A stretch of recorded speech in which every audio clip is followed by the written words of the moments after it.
Buckingham Palace Connection, a 5-part serial dramatised for radio by Ted Willis from his own novel, with Maurice Denham as Lord Tremayne, Jeremy Clyde as Captain Tremayne, Joyce Carey as Lady Tremayne, Elizabeth Proud as Meg, Michael Aldridge as George V, Victor Spinetti as Lloyd George, Miriam Margolyes as Maria, and Ted Willis as himself. Part 1, an interview with the King. Let me introduce myself and make a small explanation. My name is Ted Willis, and I have written the 5-part serial of which this is the first episode. Now, I know it is not usual for an author to appear in his own work, and I apologize for the intrusion. My excuse is that I was involved in a direct and very personal way in this extraordinary story, and therefore, in a certain sense, my presence is essential if I am to tell it correctly. Let me explain.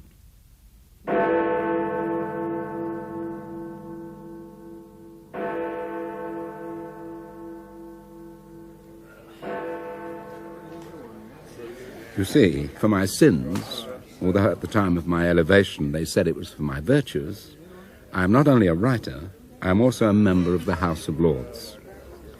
And it was there, one afternoon during that long hot summer of 1976, that the whole thing began, for me at least.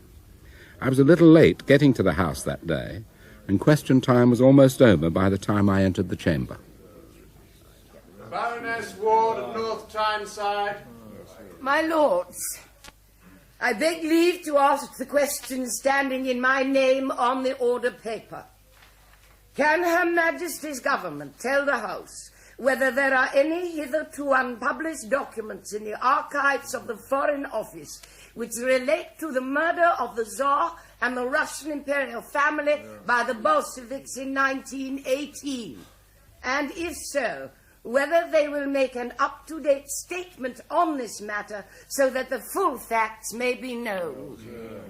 My lords, all the available documents in the possession of Her Majesty's government relating to the assassination of Tsar Nicholas II and his family are open to the public at the Public Records Office. It is for historians to assess this and other evidence. It is not a matter on which the government have pronounced or could pronounce. My lords, is the minister aware that a book called File on the Tsar has recently been published, which challenges the official account of this tragic event and puts forward some interesting new facts? Would it not be possible for the government to make just a general statement as to these new facts? As I have said, this is not a matter on which the government could pronounce. I have no doubt that the book to which the noble Baroness refers is a substantial production, but it is for historians and not governments to assess its value. May I ask the minister whether he is absolutely satisfied that all the imperial family were murdered at Ekaterinburg? I am not referring to the well-known case of the Grand Duchess Anastasia, who, as many people believe, escaped to the west, but to the other 3 daughters. Is the minister positive that these are not alive? No, my lords, I cannot be positive on this matter. Nor do I think that anybody can be absolutely satisfied on that point. And that, for the moment, was that. The House moved on to other business. I sat in the chamber for another 30 minutes or so, but my mind wasn't really on the debate. A piece of music kept ringing in my head, the old Russian imperial anthem. And I was thinking about the Tsar and his family, and my mind went back almost 60 years to that dank cellar in Ekaterinburg, where they were all supposed to have died. Had any of them survived? Was it possible? Still busy with these thoughts, I went to the bar and took a cooling drink to a quiet corner. An elderly peer, whom I didn't recognize, was sitting in an armchair across the room, but he seemed to be half asleep, so I thought I would be safe from interruption. But suddenly he opened his eyes and stared at me with that fierce, uncompromising look, which is common to the very old and to the very young. Your name Willis? Yes, it is. You're the writer chap, are you? Do a bit of writing, do you? A bit, yes. Bring your drink over here. I can't keep shouting across the damn room. Right. There we are. That's better. Now, I'm Tremayne. Tremayne of Tremayne. Were you in the house at question time? Part of it. Did you hear the question about the Romanovs? The Tsar and his family? Yes, fascinating. Half of it. I'm sorry, They don't know the half of it. I could tell you a story. The Tsar? About what happened? Yes. No, I have to be going. Train to catch. Nice talking to you. Always wanted to have a go at writing myself, but no good. Haven't the gift for it. It was a curious little conversation, and it left me with that slight tightening of the spine which always comes when I feel that I'm on the threshold of a story. As luck would have it, Lord Whitby came into the bar at that moment. George Whitby always seems to know everything about everybody. Ted, my friend, what are you drinking? I'm all right for the moment, thanks, George. Scotch on the rocks, Anne, please. Yes, well... George, that peer you passed on the way in. Tremayne? That's the one. What do you know about him? Well, he lives down in Cornwall somewhere. Oh, wait, yes, he has a place at Tremayne near Zeno. First time I've seen him in the house. Oh, it doesn't come much these days. Your Scotch, my lord. Ah, thank you. Thank you. Tremayne, curious chap. My guess is that he came in today to hear what the government would say in answer to Lady Ward's question. Why should he be interested? Well, I have an idea he was around at the time that the Tsar was killed. Served in the Foreign Office, you know. One of those mysterious assignments you don't hear much about. He was in Russia during the Revolution. Rumour has it that he organised an escape route across Russia. A regular James Bond. They say he got Kerensky out under the very noses of the Bolsheviks. Yes, look him up in the book, old boy. I think you'll find that he served in Leningrad when they still called it Petrograd. It must have been during the First World War. Excuse me, Lord Willis. A message for you. Oh, thank you. It's from Tremayne. A privileged old boy. He doesn't write to everybody. He's asked me to go down and see him. Doubly privileged. Will you go? I'm halfway there already. I set out at the crack of dawn the next morning.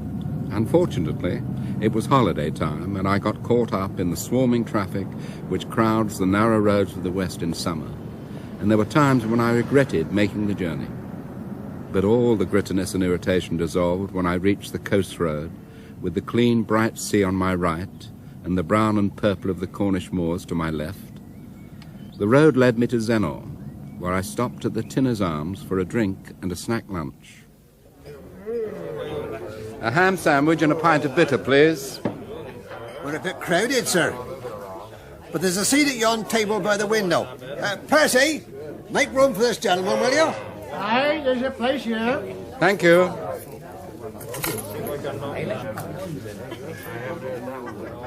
There we are. Our seat in the place. Much obliged. Oh, another marvellous day. Aye, 'tis that. Staying here? No, just sort of passing through. You're local, are you? Born and bred. Fisherman? And I can't be. Can I offer you the other half? I won't say no. Thank you. I'm on the bitter. If you please, Harry. Come in. You must know this area pretty well. Well as anyone, I should reckon. I'm looking for a place called Tremayne. Viscount Tremayne lives there. I wouldn't know it, sir. But it can't be far from here. I'm a writer, Oh, you yeah, see. I can't help you, sir. Now, I must be getting back. Wait, your drink. You haven't had your drink. Here we are. Now, where's he gone? I don't understand it. He was friendly enough until I asked him to give me some directions. Then he just sort of clammed up. He can be a bit cussed at times, sir.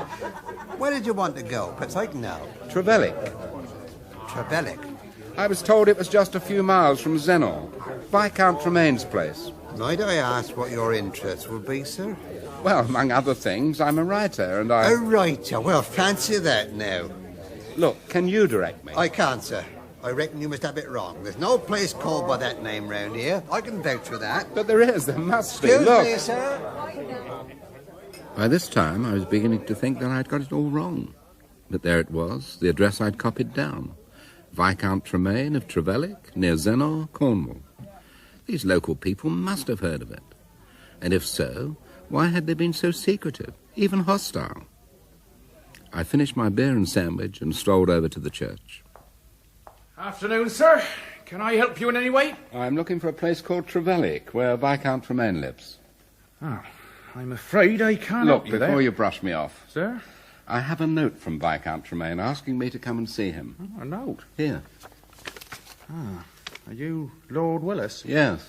Oh, I remember the name. You're the writer, Ted Willis. Yes, I am. Yeah, you wrote Dixon a Dark Green, correct? And other things. I'm sorry it's finished. Always used to enjoy it every Saturday night. Never missed it. Tremayne. Oh, yes. Take the coast road towards Morver and St. Just. Just before you reach Morver, turn inland on the road. For a time, I wondered whether I'd been deliberately misdirected. The track dipped and curved over a vast, desolate moor. And then, as the car struggled to the top of a ridge, I saw it. A house. A long, low, and lovely house. It had to be Tremayne.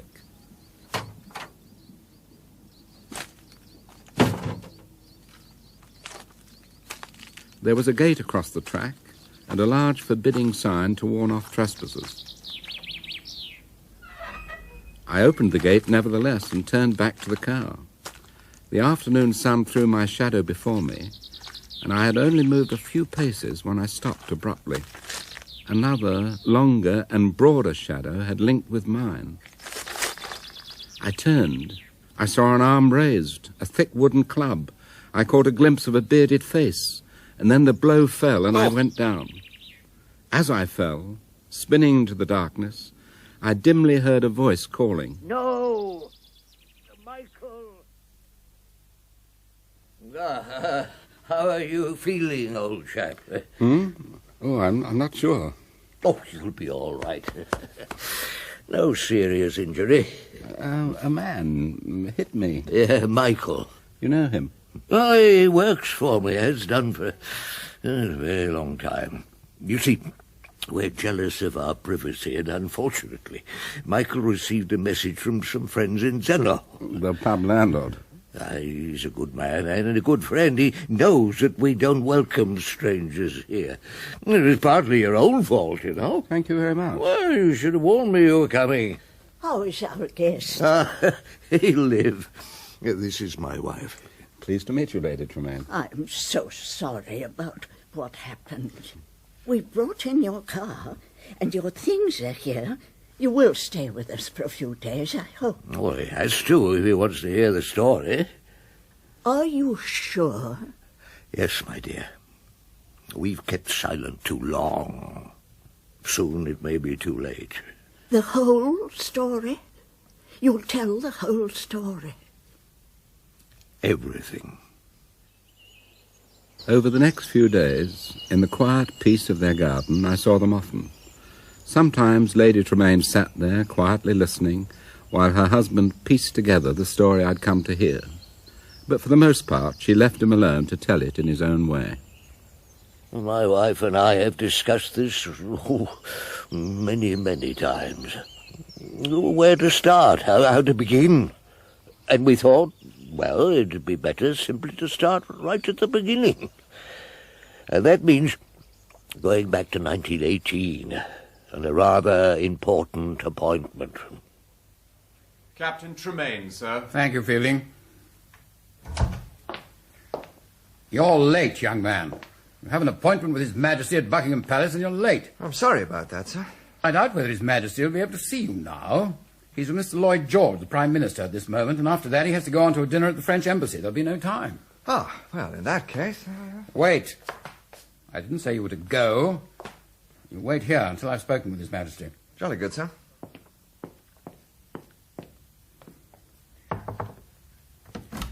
If Your Majesty will excuse me. One moment, Stamfordham.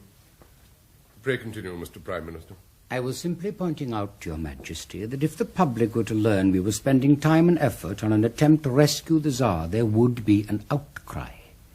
And if we were to bring him here to England, there would be riots in the streets. We cannot allow the Tsar to rot or be murdered by the Bolsheviks without lifting a finger.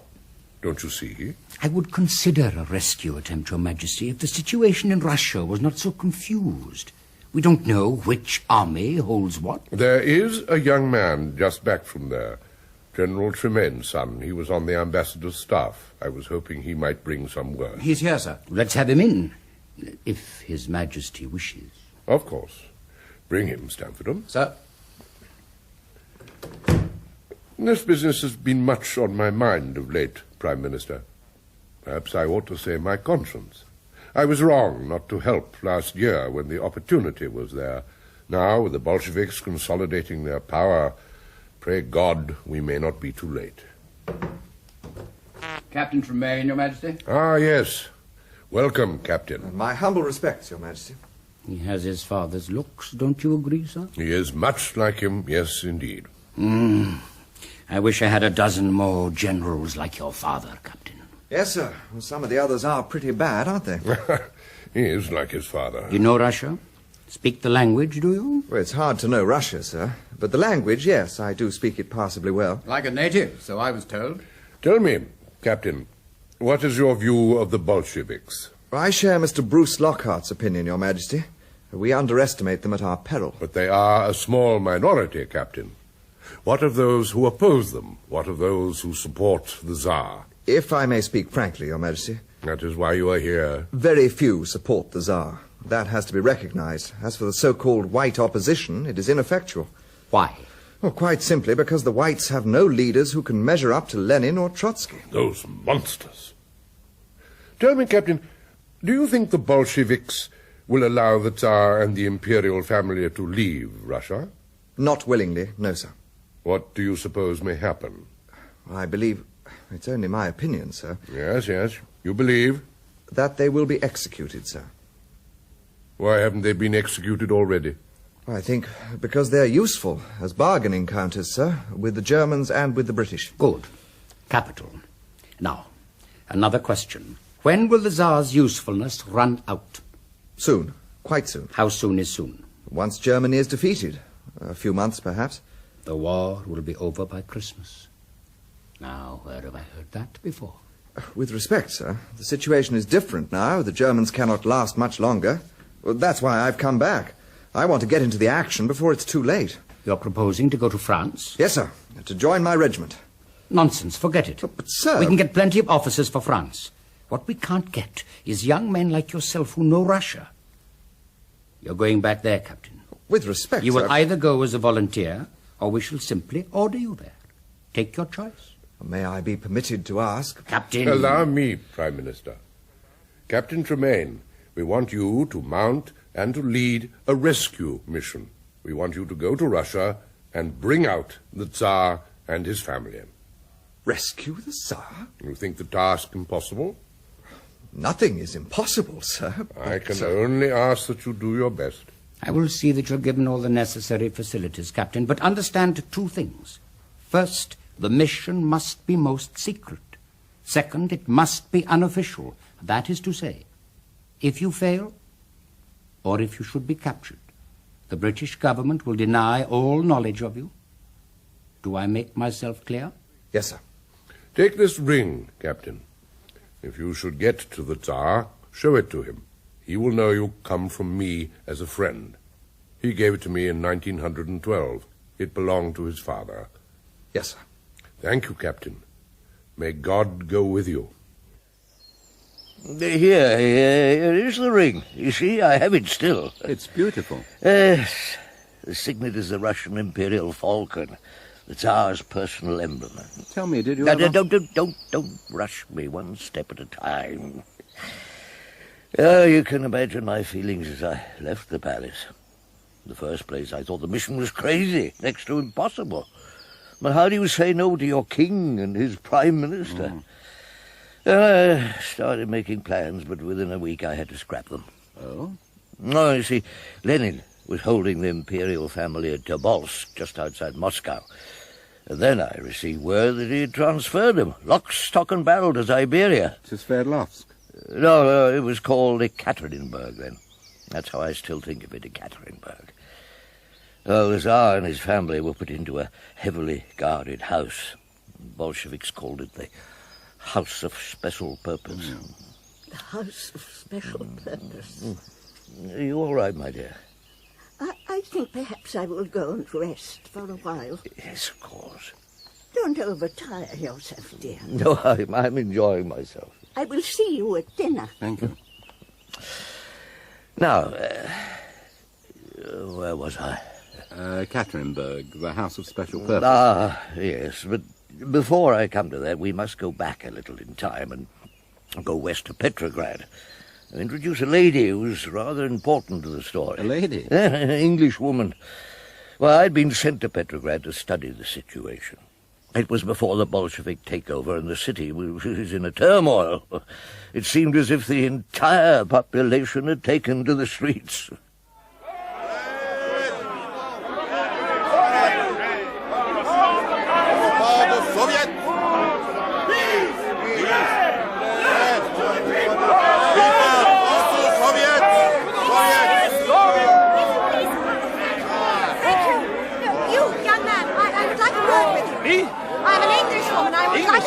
Quiet! Quiet! Comrades, quiet! I have an English comrade here who wishes to speak. Quiet! No, I'm not a comrade, as you put it. And I do not wish to address your meeting. I wish to speak to you. What's on your mind, miss? You are a soldier, is that correct? Yes, miss. Then why are you not at the front like the British soldiers fighting the Germans? There is no front to speak of. The Germans are driving through almost as they please. We lost 3/4 of our men in a month. Do you know why? Do you know why? Because we have nothing to fight with. No arms, no supplies, no food. But the British soldiers are still fighting on. They haven't deserted. Who are you? Are you one of them? Are you rich, perhaps? Rich? Of course not. I'm an English governess. An educated person. You should know better than to accuse us. Maybe you'd like to see the Tsar back on the throne. I've nothing against the Tsar. A silence! No, I didn't say I was Here is sorry. someone who loves the Tsar! Lift the Romanovs! Here, take my arm. Let's get you out of here. Who are you? Don't argue. Excuse me. Let us through, please. Thank you.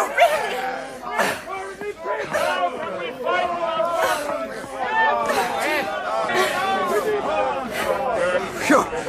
That's better. I am quite capable of taking care of myself, thank you. It didn't look like it. What on earth possessed you to go into that I am mob? a loyal Englishwoman. Those men have deserted their posts while our soldiers fight on, sacrificing their lives. They have reason. You surely don't support them. No, but the Russians are good, brave people. They've been driven to revolution by... Oh, well, never mind. Can't discuss that here. Well, come, let me see you home. I am quite capable of taking care of... I know, so you said. Nevertheless, I'd better see you safely to your door in case you let yourself in for more trouble. Oh, very well, this way. It's only a short distance. I don't even know you. Oh, I do apologize. Well, somehow in this city at this time, formal introduction seems superfluous. I am Captain James Tremayne, on attachment to the British Embassy. I am pleased to make your acquaintance, Captain Tremayne. I fear I may have seemed ungrateful for your help. Not at all. Perhaps I may ask whom I have the honor to... I am Margaret Wellmeadow. My friends call me Meg. I prefer it. I have been here since 1913. I'm a governess to the Rostilov family. You may perhaps know them. I'm afraid not. There's the house. What's that sailor doing at the door? Oh, he's from the Kronstadt fleet. They're trying to keep order in the city. But something's wrong. Something must be wrong. The front door's open, and look, that window's smashed. Halt! I have orders to stop anyone entering this house. That's ridiculous. I live here. What's going on? What has happened here, Comrade Sailor? Who wants to know? This lady lives here. She is the governess to the family. What's wrong? What's happened? The Harash gang. It poses revolutionaries, but they are gangsters. Louts. They've been looting the houses The and... children! I must see the children! Don't go in there, Missy! Don't! Well, I suppose she has to know. Know what? 2 people were murdered in there, people called Rostilov. A man and a woman. And a servant was badly beaten up. We got one of the gang and we're chasing the others. Such things give our revolution a bad name, comrade. Natasha! Misha! Children! Natasha! Misha! Here, miss. Here, by the stairs. Kolya! Oh, Kolya, you're hurt. Your head's bleeding. I'm all right, miss. The children. I locked them in the attic, told them to hide. Oh, Natasha! Misha! It's me! Miss Meg! It's all right, my little darlings. Everything will be all right. What will you do now? Do? I can arrange a passage on a ship back to England. England? No, Mr. Tremayne, I can't go there. Not yet, at least. Not until the children are settled. I shall arrange the funeral and then take the children to Ekaterinburg. Ekaterinburg? Yes. That's beyond the Ural Mountains in Siberia. It's hundreds of miles away. The children have an aunt and uncle there. They're only relatives. You can't travel alone with 2 children. Kolya will come with us.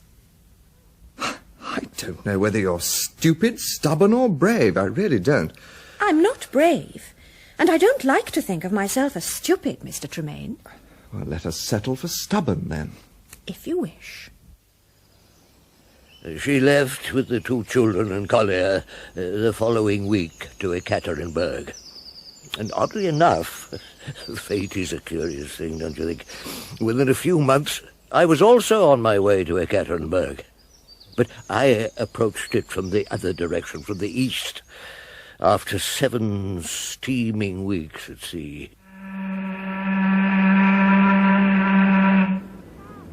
Mr. Tremayne? Yes? I am from the British High Commission. My name is Maria Astakhov. May I perhaps welcome you to Vladivostok?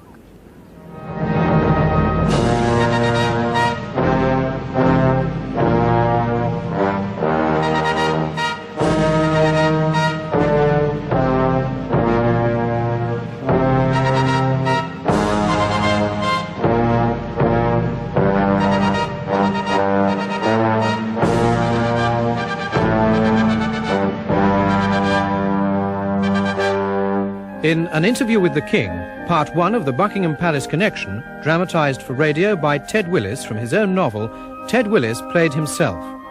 Maurice Denham was Lord Tremayne, Jeremy Clyde, Captain Tremayne, Joyce Carey, Lady Tremayne, Elizabeth Proud, Meg, Michael Aldridge, George V, Victor Spinetti, Lloyd George, and Miriam Margolyes, Maria Astakhov.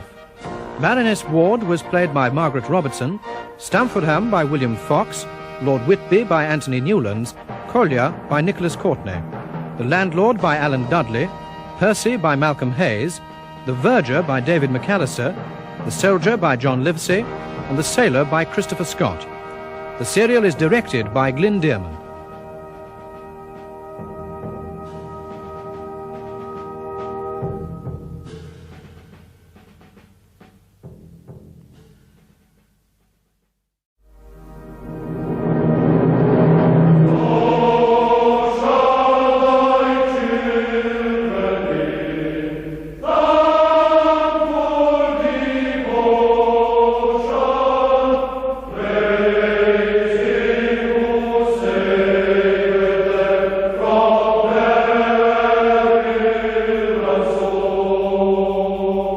Buckingham Palace Connection, a 5-part serial dramatised for radio by Ted Willis from his own novel, with Maurice Denham as Lord Tremayne, Jeremy Clyde as Captain Tremayne, Miriam Margolyes as Maria Astakhov, Bob Sherman as Major Story, Sean Barrett as Colonel Kasakov, Michael Aldridge as George V, Elizabeth Seal as Lydia Ellman, and Ted Willis as himself.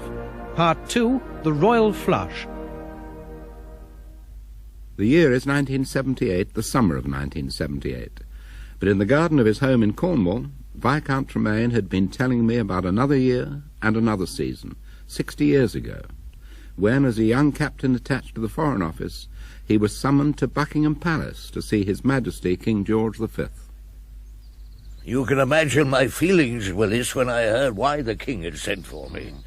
Captain Tremayne, we want you to lead a rescue mission. At this moment, the Tsar and his family are in great danger. We want you to go to Russia and bring them to safety.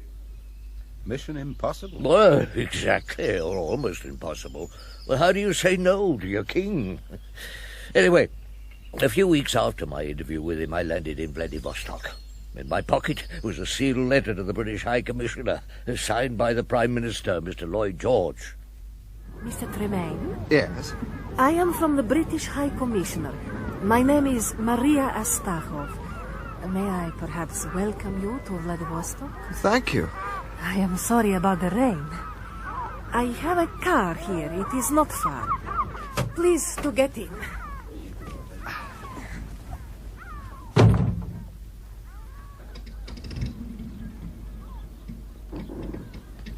What is your job at the High Commission? I am Second Secretary to the High Commissioner. This is your home? Beg you? You are Russian? Of course, but you speak of home. My home is 7,000 miles away in Novgorod. Whether I shall ever see it again... Well, I'm sorry. I didn't mean to. What the...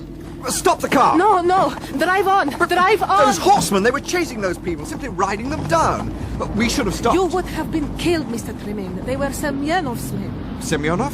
Ataman Semyonov. He is, how you say, a kind of warlord. Really a bandit. Siberia is full of such men. Now you see for yourself. There is no law, no order here. Here we are. Come on, Mr. Tremayne. The High Commissioner is waiting. I can't believe it. A rescue mission to bring out the Tsar? You? One man? And this note from Lloyd George instructs me to give you the fullest cooperation. Let me paint the full picture for you, Mr. Tremayne. First, we are speaking of Siberia, a country so big that it could swallow the United States and Europe as a main course and still have room for dessert. Second, we are speaking of a wilderness where a dozen armies are fighting each other, where no one can be sure who holds what towns, what territory. Third, we are speaking of a distance of 4,000 miles between here and Ekaterinburg, where the Tsar is imprisoned. That's a journey of 10 days in today's conditions, at least 10 days. If, and I say if, you can get a train. Well, I'm glad you mentioned that, sir. But how can I get a train? Huh? An armoured train and a crew. An armoured train? You might as well ask for a miracle. I'm going to need the odd miracle before I'm through, sir, don't you think? Your only chance is to see the Americans. Yes, the Americans. A thin chance, but there's no alternative. Maria? Yes, sir? What's the name of that American major who's in charge of rolling stock up at the marshalling yards? Major Story, I think, sir. That's the fella. Take the car and take Mr. Tremayne to see him, would you?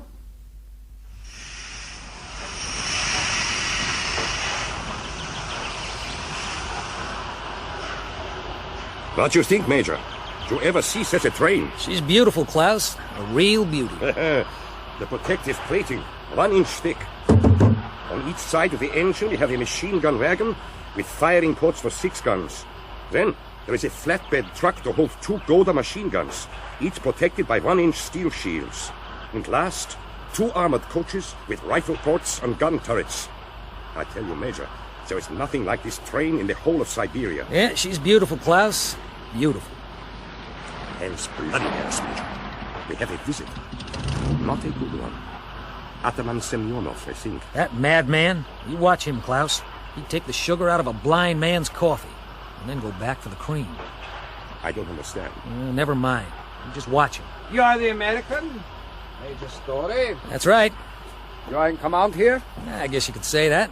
The train is magnificent. One thing only I do not like, the color is dull. What do you think, Duchonin? As your High Excellency has said, the train is magnificent. The color. It should be white, all white. His High Excellency has a fondness for white. Exactly so. White. Then it would be truly a marvel. Our enemies would see us coming, eh, Duchonin? And the people would know who rules here. Exactly so, your High Excellency. Right, Duchonin. Make the arrangement with the American. Sorry, General, no dice. You do not understand. I wish to buy the train. No sale. Oh, please do not make trouble for yourself, Major. I will pay you well. In Kerensky money, if you wish, or gold. I said no sale, General. That is a pity. You see, if I wish, I could kill you and take the train. I'm a man of thrift, and the idea appeals to me. On the other hand, I'm a man of honor also, so I will buy the train at a fair price. What do you say? General, maybe you didn't understand me. I'll give it to you once more. This particular piece of rolling stock has been bought and paid for by the government of the U.S. of A. You might say it belongs to President Wilson. It is not for sale. You give me no choice. To come in, call up a platoon of men, commandeer the train. Excellency. If these men interfere, kill them. I shouldn't make a move if I were you. What devil? Hold it. Stand very still. Now call your man back, General, or this gun may go off, and the first bullet will blow your head off. Leave it, Duchonin, leave it. Good. Now, I suggest you get in your magnificent white car and go, quickly. You are the Englishman. James Tremayne, is that not so? You arrived this morning. Congratulations. Your intelligence service seems to be working well, General. I shall remember you, Mr. Tremayne. Well, thanks. Well, send me a card at Christmas. Unpleasant fellow, don't you think? Yeah. Thanks for your help. Oh, my pleasure. Don't get the wrong idea. Klaus and me could have handled the situation. Yeah. I'm sure. It was simply that I was worried that Semyonov might take the train. And why should that bother you? Oh, because I need it myself, old chap. Rather urgently, as a matter of fact. Hell's bloody bells. But luckily, Lloyd George had taken the precaution of consulting President Wilson about the mission. And when Story became obstinate, I arranged for us to talk to Admiral Austin Knight, Commander-in-Chief of the American Asiatic Fleet. His flagship, the USS Brooklyn, was in Vladivostok Harbor. Story turned out to be quite a character. Story, Admiral, sir. You wanted to see me? At ease, Major. What? Oh, yeah. Well, thanks, Admiral. How long have you been in the Army, Major? You want the truth? I was never really in the Army, Admiral. Wouldn't know how to salute for $1,000. So this here major business is phony. I was given the honorary rank soon after the Reds took over in Russia. Just to make things easier, I guess. Before that, I was working here for the railway company as chief engineer. So you know this place well. Vlad? Well, I reckon I know it as well as anyone can. And how well do you know the Trans-Siberian Railway, Major? Oh, pretty well, I guess. Been over the track all the way. Half a dozen times, maybe more. Hey, but listen, if you think... Hold it, Major. I have an assignment for you, and it comes on direct authority of Washington. Well, sure, Admiral. Anything Washington says... You will have an armored train ready to leave Vlad within the next 24 hours. To go where? You will be informed in due course. All I can say at this stage is that you'll be going west. The train. How big? How many wagons? Mr. Tremayne? Well, sufficient to take a detachment of 24 United States Marines, a Russian officer and his staff, 50 Russian cavalrymen and their horses, and myself. You mean you're coming along? I shall be in command, old chap. You mean to tell me this limey... sorry, no offense, mister. You mean he gives the orders? Yes, that's the general idea, Major. Well, we'll get along splendidly, I'm sure. Well, I don't know. One thing, I'll have to take Klaus along. The German? The man who was with you at the yards? He's a prisoner of war. I picked him up at the camp at Khabarovsk. That was highly irregular? Hell, Admiral, it's an irregular sort of war. I was short of engineers, so I went looking. Klaus is the best, I'm telling you. What do you say, Mr. Tremayne? Well, we need all the good men we can get. Okay. Give him the stripes, Major, and tell him he's an honorary sergeant in the U.S. Army. Oh, he's sure gonna like that. Was there anything else? Yes, this here Russian officer you mentioned. Who's he? A man called Zakhar Kazakov, Colonel Kazakov. I've heard of him. You've met him once, I think. He's got a wild reputation. He's in this with you? Well, not yet, Admiral, but he will be, I think. The High Commissioner has arranged for Mr. Astakhov to bring him to my hotel tonight. Come in. Good evening, Mr. Astakhov. Good evening. I should like to present Colonel Kazakov of the Imperial Chevalier Guards.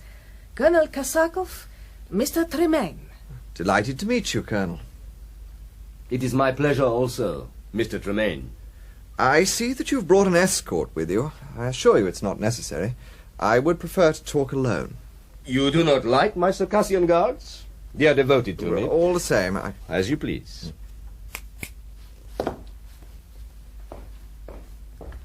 I shall leave you also, I think. That is not necessary, my dear. It will be better. If there is anything further you want, Mr. Tremayne, you know where to find me. Perhaps... perhaps we could meet later. There may be one or two things arising from my talk with Colonel Kazakov. That is, if you are free, of course.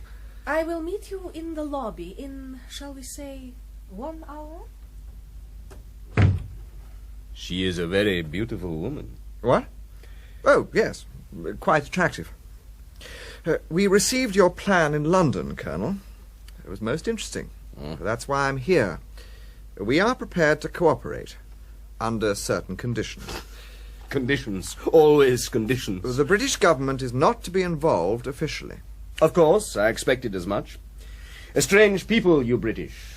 So straightforward in small things, so devious in big ones. And the other conditions? The actual rescue must be undertaken by Russians, loyal to the Tsar. as you indicated in your plan. That will be no problem. I have 100 good men who are prepared to give their lives for His Imperial Majesty. 100? 200, 300, 1,000 if you wish. No, Colonel. 50 will be enough. The more people we use, the greater the danger of discovery, betrayal. My men may be trusted absolutely. Some of them have fought their way across thousands of miles to join this enterprise. The majority of them are Georgians from the Circassian horse regiments and my own Chevalier Guard. But the Circassians, the Wild Squadron. Ah, you have heard of them. You will then know that they are the best, most fearless fighters in the world. Fierce, yet disciplined. And all have sworn an oath to serve His Imperial Majesty unto death. We know what we have to do, Mr. Tremayne. What about you? It is arranged.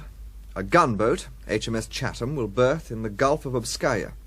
After the rescue, the Imperial family will be taken southwards towards Omsk. Southwards? That will be a feint.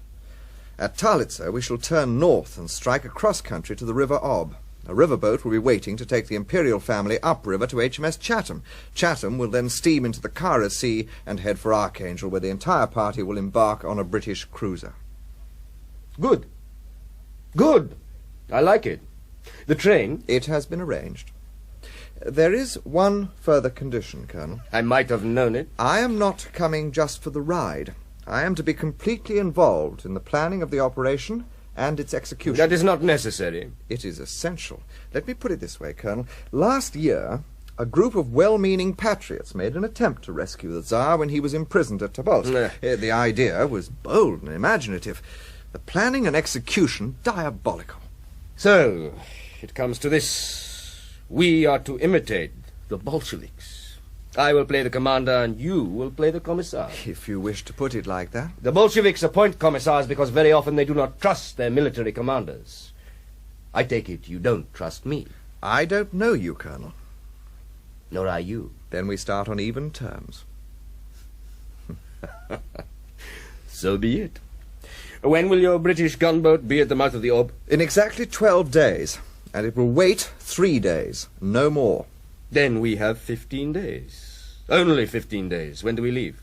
Well, you and I will meet here at 8 in the morning to check the final details. And then, if all goes well, we leave at noon. Ah, yes. I am forgetting. Tonight is precious for you. You have an engagement with the so delightful Miss Maria Astakhov. I merely arranged. No apologies necessary, I assure you. What is your proverb? Eat, drink, and be merry. For tomorrow we die. Good night, Mr. Tremayne. Mr. Tremayne!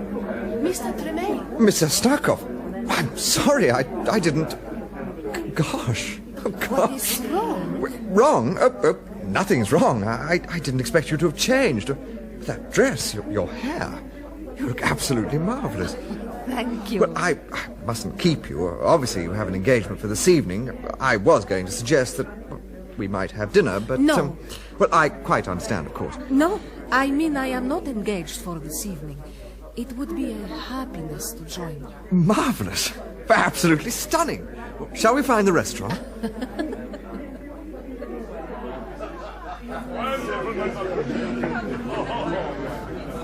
Ladies and gentlemen, your attention, please.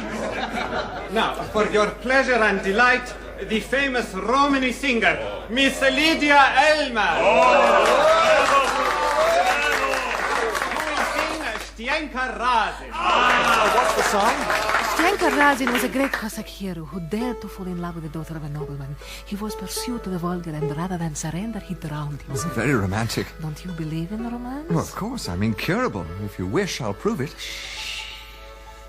Silver sheen when dawn is breaking, golden crimson glow at noon, as your depths when twilight cometh, freedom is thy croon.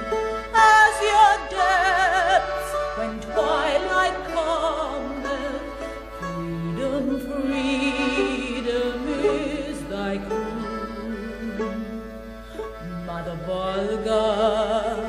Mother Volga, beautiful as that strong, least thee now to Razin, song. Hear the voice of Stenkarazin. Hearken to my Cossack song. You're trembling. Are you all right? Yes. I'm sorry. It is the song, the singing, everything. The last time I am hearing Lydia Ellman was in Moscow. So much has happened since then. I'm sorry. I don't feel... It's very warm in here, don't you think? And rather noisy. Well, we could... I mean, if you'd like to, we could go up to my room, have something sent up. I would like that. Wide and deep. Now the carnival is over. In thy bosom let me sleep. Take my soul, oh mother.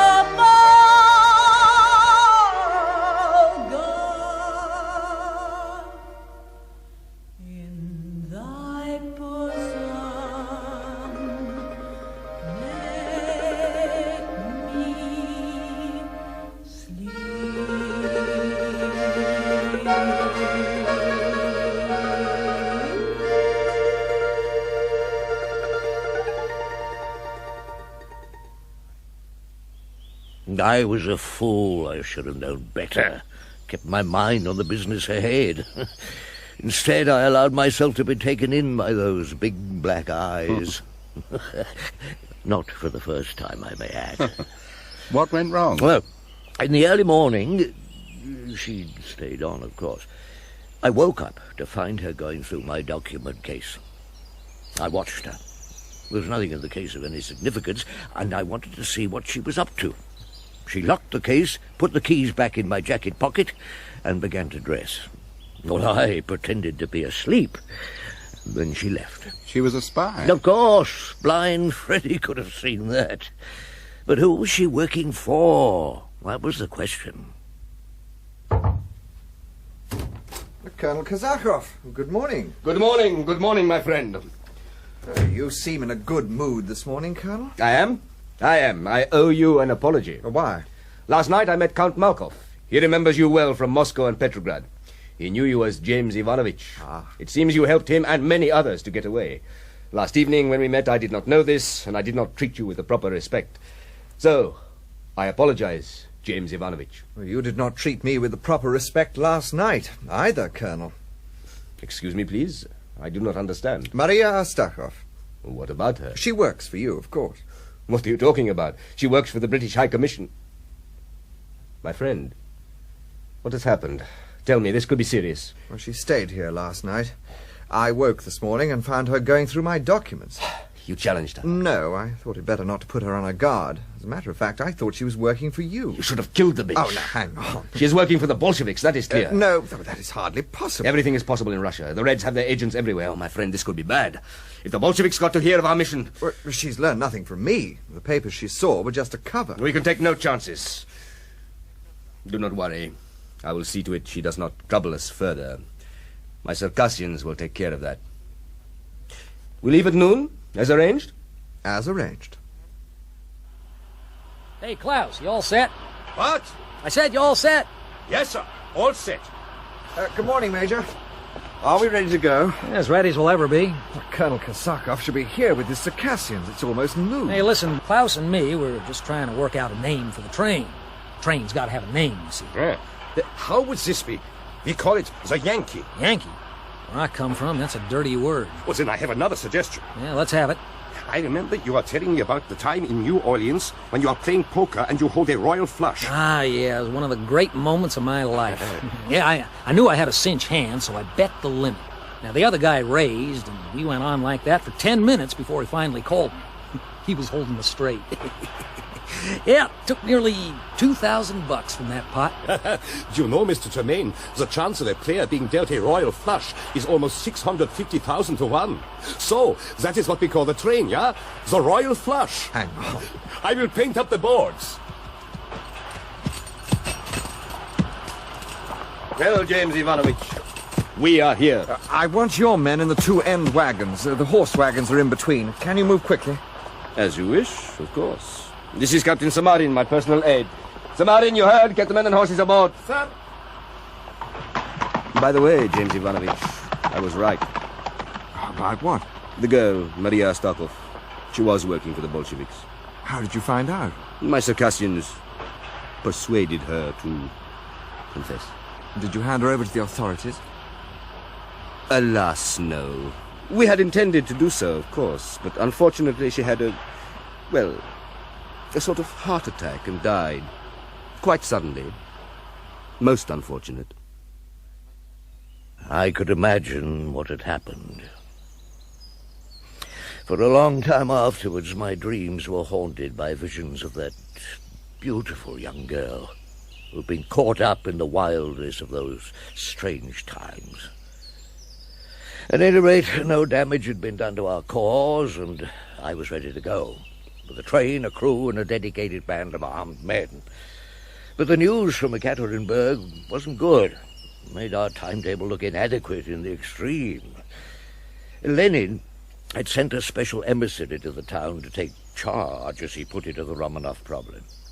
The local Soviet, led by their chairman, Viktor Gromyko, didn't take kindly to what they saw as outside interference. Come in, Comrade Chairman. It's good to see you. I have certain questions to put to you, Comrade Commissar. If I can be of help, Comrade Chairman? I have come from a meeting of the Regional Soviet. We are concerned about the Romanovs. There are rumors that you intend to move them. That depends on the military situation.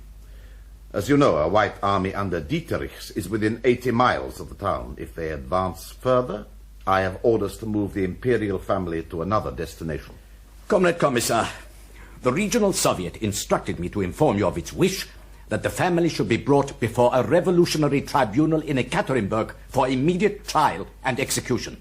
We passed a resolution to that effect. A trial at this time is not possible. We have transmitted the resolution to Moscow. Until we receive a reply, I've been asked to request you not to attempt to move the prisoners from the House of Special Purpose. Request? That is what I said, Comrade Commissar. And if I choose to obey the orders I was given? With respect, Comrade Commissar, we shall be forced to take certain steps. To put it bluntly, we shall stop you. I could have you arrested and shot for this, comrade. Perhaps. But you would also have to shoot the entire Regional Soviet and most of the Red Guards. We are simple people here in Ekaterinburg, Comrade Commissar. Call us ignorant if you wish. But we know who our enemies are and how to deal with them. Listen, comrade, you're tired. I haven't slept for almost 3 days. The situation is Exactly. So why don't you take some rest? Then we'll talk again. And don't worry. Nicholas will pay for his bloody crimes, never fear. Lenin will see to that. He doesn't love him any more than you do. But he has other things to consider. He wants to put Nicholas on trial in his own good time.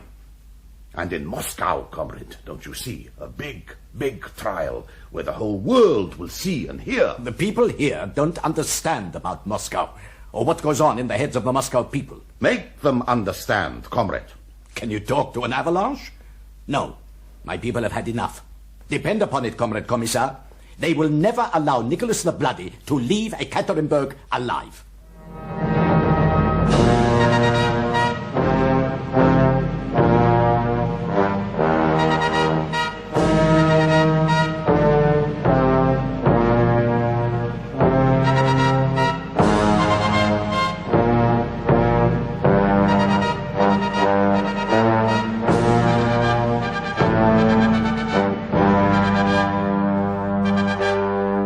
In The Royal Flush, Part 2 of the Buckingham Palace Connection, dramatised for radio by Ted Willis from his own novel, Ted Willis played himself.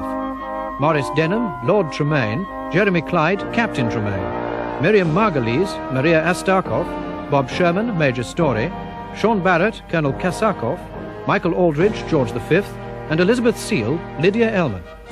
Semyonov was played by Michael Spice, Duhonin by David Timpson, Klaus by John Rye, Admiral Knight by Murray Cash, High Commissioner by Alan Dudley, Samarin by James Windsor, Gromyko by Cyril Shaps, and Mogilov by Nicholas Courtney. The music was arranged and played by Richard Holmes and Roberto Campidelli, balalaika.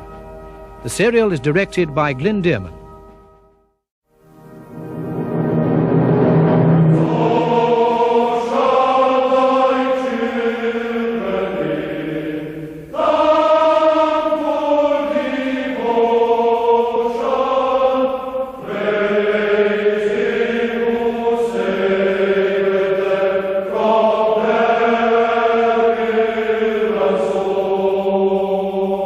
Buckingham Palace Connection, a 5-part serial dramatised for radio by Ted Willis from his own novel, with Maurice Denham as Lord Tremayne, Jeremy Clyde as Captain Tremayne, Joyce Carey as Lady Tremayne, Elizabeth Proud as Meg, Bob Sherman as Major Story, Sean Barrett as Colonel Kasakov, Hayden Wood as Nikolai Dukov, and Ted Willis as himself.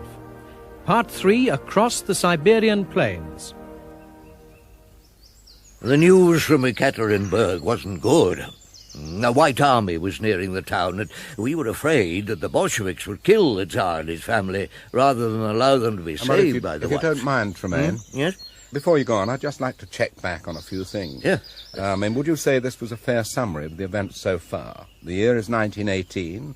You've been sent to Siberia to attempt to rescue the Russian royal family who are being held by the Bolsheviks. In Ekaterinburg. Right. You land in Vladivostok, and with the help of the Americans, you obtain the use of an armoured train. The Royal Flush. Tom Story, an American railroad expert, joins up with you, and you gain the support also of Colonel Kasakov, a fanatical young Tsarist officer. With 50 of Kasakov's troops aboard and 24 American Marines, you start the 4,000-mile journey to Ekaterinburg. Now, I know I've left out a lot of detail, but would you agree with that as a sort of summary? It is fair enough. The only problem is that it makes no mention of Miss Meg. Oh, the English governess. Yes. I told you she plays rather an important part in the story.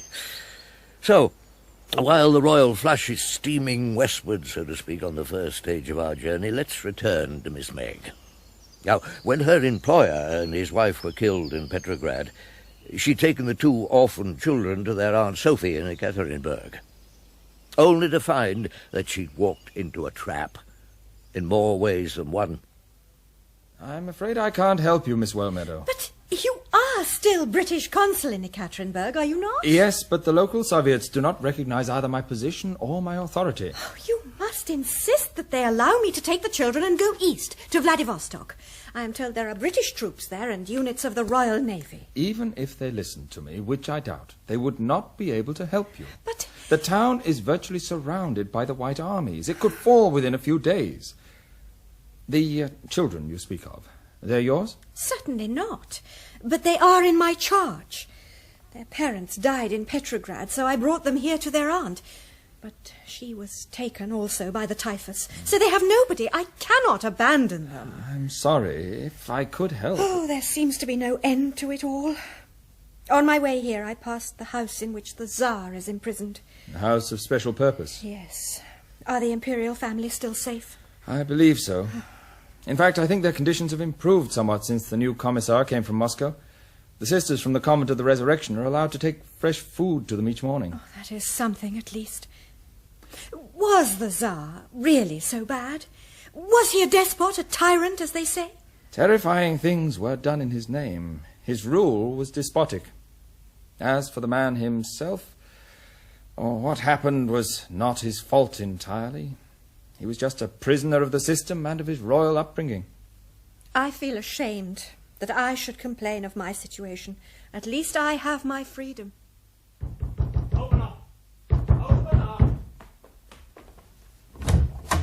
Yes? Who lives here? I live here. You're a child. Who else? Miss Meg and Kolya, our servant. And Servant? Masha, my brother. Don't you know that there are no servants in Russia anymore? All that has been abolished. What is going on, Natasha? There's a soldier here, Miss Meg. What do you want? Everybody is commanded to assemble on the street in 1 hour. You will bring tools for digging, spades, that sort of thing. The order cannot apply to me. I am a British No citizen. exceptions. You live here. You draw your rations so you can work also. Anyone failing to report will be shot without mercy. In 1 hour, comrade.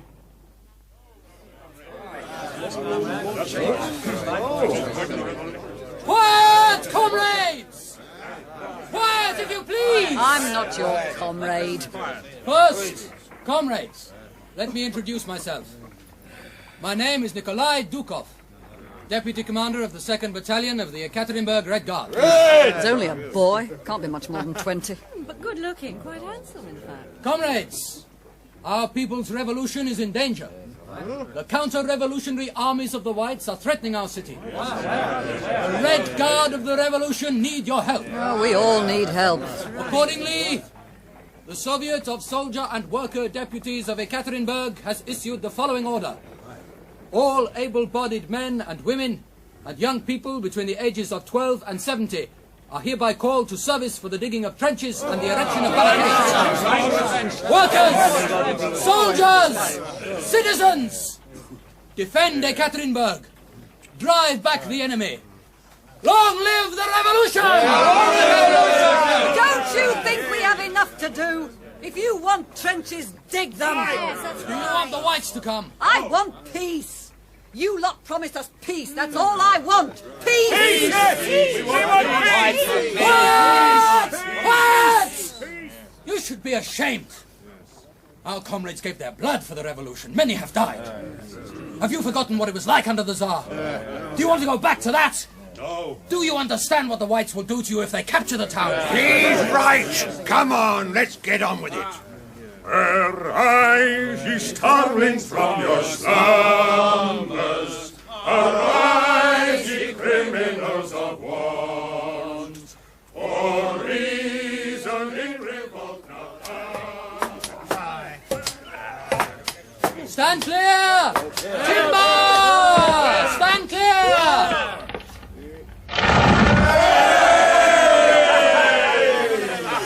Right, come on. Put your backs into it. Get the tree over to that trench. What the devil? Oh. Who fired those shots? What's going on? It's one of the work party, Comrade Commander. I caught him trying to escape.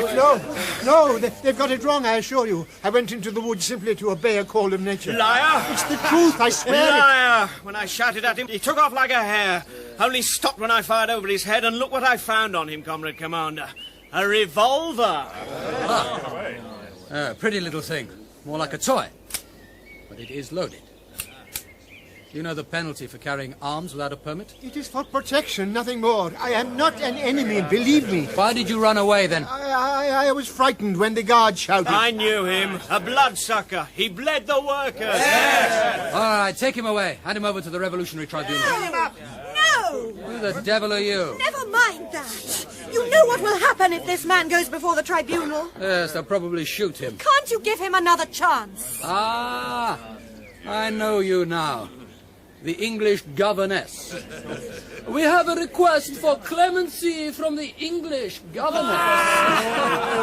Isn't it obvious that this gentleman, I mean this citizen, had a moment of panic, nothing more? Oh, please. I see. Well, what do you think, comrades? Shall we show our English lady that the Soviets know how to temper justice with mercy? No objections? Good. Take the prisoner back to the trenches and see that he does a double shift. Yes, Comrade Commander. Thank you. Thank you. All right, back to work now. Back to work. You see, we're not devils. Thank you very much. Don't go. I've been watching you. You work well. Come, we have a samovar over in the clearing. I'll get you some tea and rice cakes. What is your name? Margaret. Margaret Wellmeadow. Margaret Wellmeadow. I am usually called Meg or Miss Meg. No, I prefer Margaret. It's more, how shall I say, more poetic. Oh. My name is Nikolai. Nikolai Dukov. I know. Sit here on this log for a moment. Come on. You've earned a moment of rest. Here you are, comrades. Thank you. Well then, Margaret.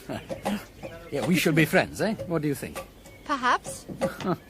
Not very enthusiastic, eh? You don't like me? I didn't say that. Then you don't like our revolution, is that it? I don't like violence. All this bloodshed. You talk of freedom, of liberty, but you conscript people. You hunt down and imprison or kill those who don't agree with you. I most certainly don't like that. You don't understand. But I will tell you this. When we have thrown out the enemies of the revolution, then you will see a Russia that will surprise the world. We have everything here. Raw materials, resources, space, a people rich in talent. Yes? Oh, yes. We shall no longer be working for a boss or for the Tsar. We shall be working for ourselves. Now it is our Russia, ours. Not quite yours, not yet. Ah, you make me sick. You're all the same, you petty bourgeoisie. No, don't be angry. I would like to understand. I know you believe in what you say, and I admire your idealism. It's just that... The violence. Yes. I don't like it either. But our enemies leave us no alternative. We must meet force with force, terror with terror. I have never known anything good to be born out of terror. Oh, you're so British. You have an answer for everything. I like you. I like your spirit. Yes, well, I'd better get back to work before you have me shot for malingering. No, wait. Here. Take this. Huh? The revolver we took from the prisoner. I don't want that. And in any case, it isn't yours to give away. Oh, do all English women argue as you do? Take it, I say, for protection. Before you leave here, I will give you an official permit allowing you to carry this weapon. Come on, take it. Oh, you'll have to teach me how to fire it. It will be my pleasure. Well, really? A kiss. Now, what's wrong with that? I simply wanted to set a seal on Anglo-Soviet relations. Wasn't so bad, was it? No. You see, Bolsheviks are human too. We'll meet again, I'm sure. Soon. Au revoir, Margaret. Really? While all this was going on, the Royal Flush was making good time out of Vladivostok. Klaus, the German, was at the controls, nursing the locomotive along at a good 20 to 25 miles an hour, which, considering the sheer weight of metal she was carrying, wasn't bad going. Ah, here comes my wife. You know, bless her, for some reason she thinks that sitting in the open air is a health hazard. Dear, I think you'd better come into the house now. Our guest must be feeling the chill. No, I'm feeling fine, thank you, Lady Tremayne. Well, what's the time, my dear? Almost 6 o'clock. Oh, good Lord. Well, perhaps we will go in and help ourselves to a drink before dinner. What do you say? I'd like that. Yeah, come along, then. As I was saying, the Royal Flush was making good progress. We were running through the Keksia Mountains. Magnificent setting, believe me. I was talking to Colonel Astakhov, making plans, when suddenly...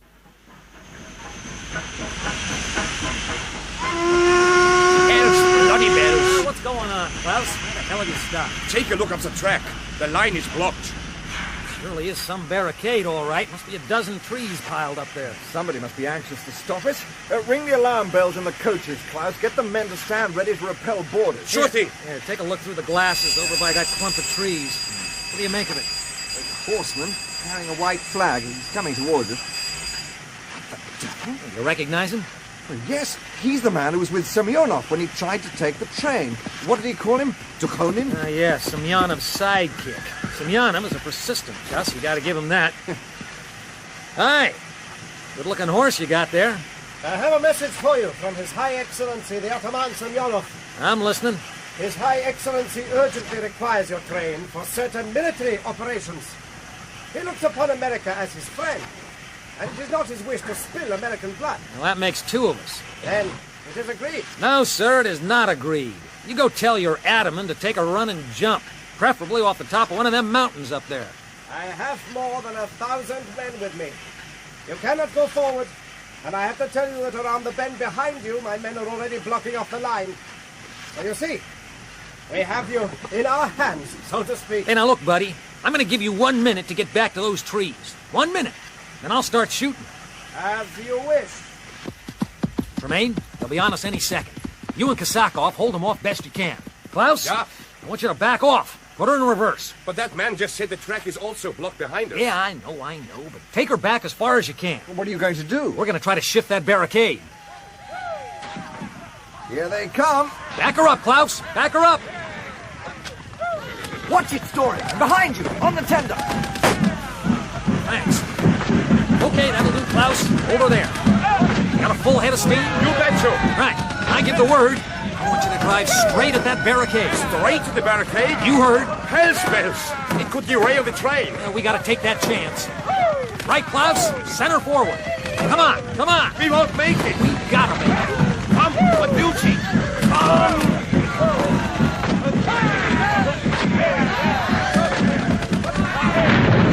We're through. We made it. We made it. Okay, give it all you got, Klaus. Let's get the hell out of here. You bet you.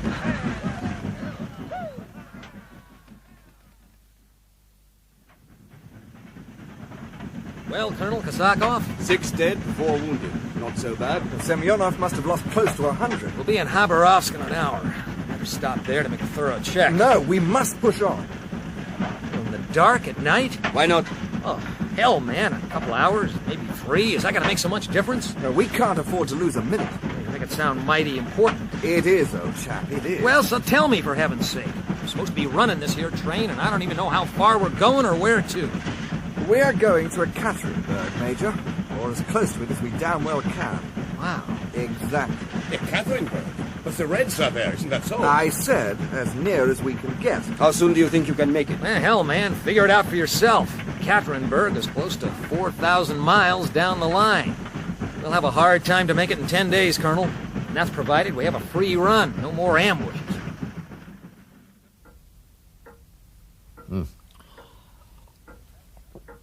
In fact, it took us 12 days to reach Omsk, the headquarters of the White Army forces. How's that whiskey, by the way? Oh, it's fine, thanks. Well, help yourself when you want another. I never take more than one before dinner. Yes, 12 days to Omsk. Just a few hundred miles from Ekaterinburg. Oh, it wasn't the fault of Klaus or the Royal Flush. The line was in a bad way. We had to forage for food for the men and the horses, and we had the odd skirmish with bandits. Omsk was like another world. Seemed they'd never heard of the war. And as we steamed across the bridge over the River Irtish, we could see officers in white uniforms, ladies with parasols, children all lining the banks. And what were they doing? Now, what in all hell is going on down there? Boat race. Now I've seen everything. Don't they know that the Reds are up ahead, only 200 or 300 miles away? Probably a couple of regimental crews. Even soldiers have to relax sometime. Maybe. But I'll tell you something, mister. I'll lay long odds that Lenin and Trotsky ain't doing any rowing right now. I tell you, man, after what we've seen on this trip, I figured that the Bolsheviks are a cinch to win. We have a Bolshevik in our ranks. I'm sorry, Major Story, but I could not help but hear you. I'm surprised. Well, you want the truth, Colonel Astakhov? It is usually better to speak truth. Well, the truth is, I hate the bastards' guts. Lenin, Trotsky, the whole shebang. My hunch is that they'll win. They're tough, organized, and, as of this moment, they're playing the right music. Not the Bolshevik, but the defeatists. Nope, I'm just trying to look at things for real. You see, I think your side needs glasses, Colonel. Good glasses. Because from where I'm standing, it seems to me you can't see a damn thing. For example? Well, like this, for example. For years, since way back, your king, your Tsar... The Tsar. Easy to Tom. I'm not fighting, I'm just talking. You mentioned the Tsar. Now, you got a great country here. But your Tsar carried on like he was God Almighty. And all the Joe Dokes of Russia, the ordinary little guys... Well, he treated them like they was all dirt under his feet. You are an expert, perhaps. Well, I've been here 4 years and I've seen it. And I don't need to be no expert. So comes the time when the little guys wake up and say, hell, what kind of a life is this? We got no rights, we got nothing. Now, they wasn't asking for much. Just to have enough to eat, maybe a Congress, or a parliament where they could speak their piece. What did your Tsar do? Time and time again, he told them to go to hell. And that made the perfect setup for the Reds. And you blame the Tsar for this situation? Well, sure as hell he's got to take some of the blame. I got no personal feelings against him. You want the truth? The The way he's placed now, I kind of feel sorry for the poor little bastard. What did you say? I said I feel sorry for the poor little bastard. His Imperial Majesty is not here to defend himself, Major Story. And I have another, more urgent task to attend to at this time. But when that has been brought to a successful conclusion, and if we should meet again, I will call you out in the name of His Imperial Majesty and kill you. Call me out? Come on, was he kidding? I hardly think so. He called his Tsar a bastard. A poor little bastard. The difference is not significant. You have to remember that to Astakhov and his men, the Tsar is a kind of god. To call the Tsar a bastard in front of the Colonel is like... it's like fornicating in church. Oh. Yeah. Well, I guess I just learned something. Good. Keep on learning while you can. Oh, cut it out. You know what I'm talking about. Do I? For heaven's sake. You, the Colonel, and Catherine, it all fits. There's got to be only one reason why you want to get there so fast. You're going to try and snatch His Imperial Majesty, Tsar of all the Russians, etc., right? Well, now, I suppose you might call that a reasonable deduction. Well? Just keep it under your thatch, will you, old boy? You must be crazy. Him, Colonel Astakhov, him I can understand. Like you said, with him it's a religion. But why are you risking your neck to save the Tsar? Well, maybe I'm like you, Tom. I feel sorry for the poor little bastard.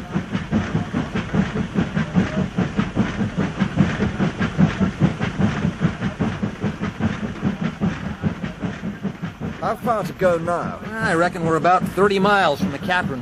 Right. See that forest up ahead? Pull in there. The plan is to cut through the forest to the Pecora Marsh. No one will expect an approach from that direction. The marsh is virtually impassable, but Samarin knows a way. Are your men ready, Colonel? They are more than ready. They're wearing the captured Red Army uniforms? Yes. They didn't take kindly to the idea. It is a matter of pride, you understand. We can't afford that sort of luxury at this time. We'll stop in a few moments. Now, tell them to disembark the horses as quickly and quietly as possible, and take cover in the forest. Are there any more orders? Not for the moment. Here, Klaus, here. This will do us. Stop here.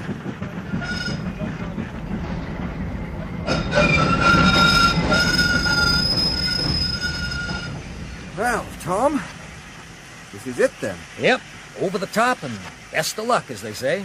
Thanks, Klaus. It was a pleasure, I think. Have a good trip back, Tom.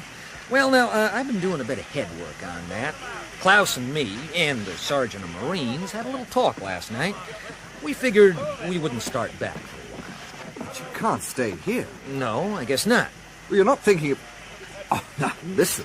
Your orders are to head back east to Vladivostok. Oh, no. Now, we carried out our orders already. We got you here. What we do from now on is none of your goddamn business. Okay? What are you going to do? Well, we are thinking we have come so far, it would be a pity if we do not take a look at Catherine. You're crazy. Maybe. But I'll tell you something, Jimmy boy. I reckon Klaus and me are holding a lot better hand than you are. I mean, what do you got? The Colonel and his bunch of screwballs. Boy, that's a subway hand if ever I saw. So low, it ain't even worth a bet. Thanks for your encouragement. Would you mind telling me what you've got? We got a train. And we're Americans. Official Americans. We're neutrals. Well, you know that. I know that. But do the Reds know it? Ah, hell, didn't President Wilson lay it on the line? No military intervention by the U.S. of A. in Russia's internal affairs. Now, that's what the president said. And I got a signed paper from Admiral Knight to prove it. Tom, look. There's nothing more you can do here. Far more sensible for you to head back to Omsk. If we were sensible folk, we wouldn't be here. The way I figure it, Jimmy, we just might be able to shorten the odds for it. I mean, suppose you pull off what you came to do. How are you going to get out? We'll head north, up the River Ob. It's all organized. Sure. But things can go wrong. So I'll tell you what. We'll hang around for a couple of days. We'll go into Ekaterinburg first of all. That'll keep them busy, wondering about us, wondering what we're doing, while you get on with what you have to do. We'll stay for, say, 24 hours, and then we'll head back. And we'll wait here at this spot for another 24 hours, just in case you find you need us. If you don't show in that time, we'll beat it, okay? It's a risk, Tom. Well, I've seen worse risks in a game of cards. See you, Jimmy. Yeah. See you. Good luck. Well, he's the one who needs the luck. Headspace. The British are a very peculiar people. Hey, listen, Klaus, I've been thinking. Before we move on, you'd better get rid of that nameplate. You don't like it? Sure. But in these parts, folks might get the wrong idea if they see a locomotive called the Royal Flush. They don't look on anything royal with too much favor. They are Russian. They cannot read English. Well, we just might run into some awkward cuss who can.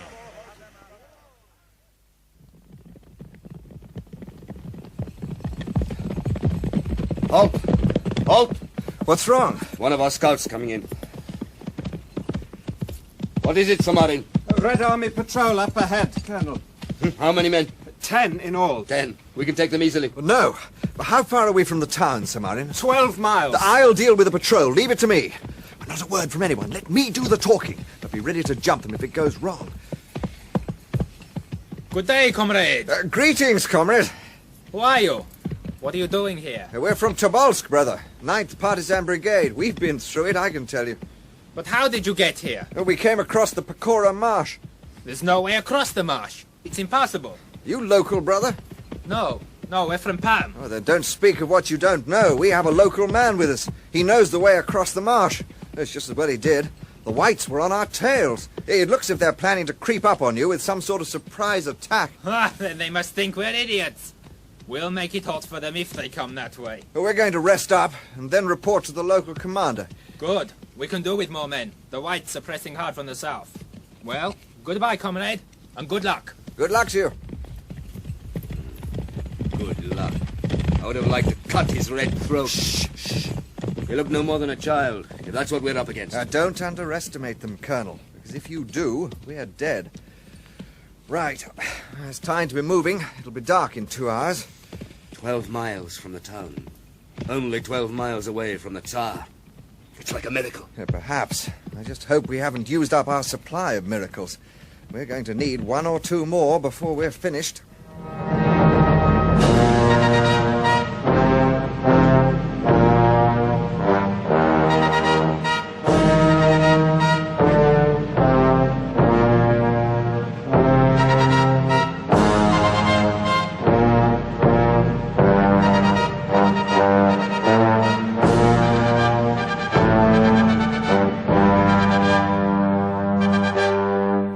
In Across the Siberian Plains, Part 3 of the Buckingham Palace Connection, dramatised for radio by Ted Willis from his own novel, Ted Willis played himself.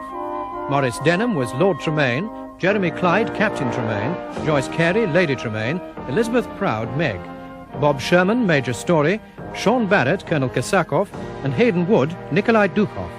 Dukhonin was played by David Timpson, Klaus by John Rye, Samarin by James Windsor, the Consul by John Livesey, Natasha by Lisa Hayden, Red Guard by John Webb, Red Leader by Spencer Banks, Prisoner by Malcolm Hayes, The Man by Alan Dudley, and The Woman by Diana Bishop.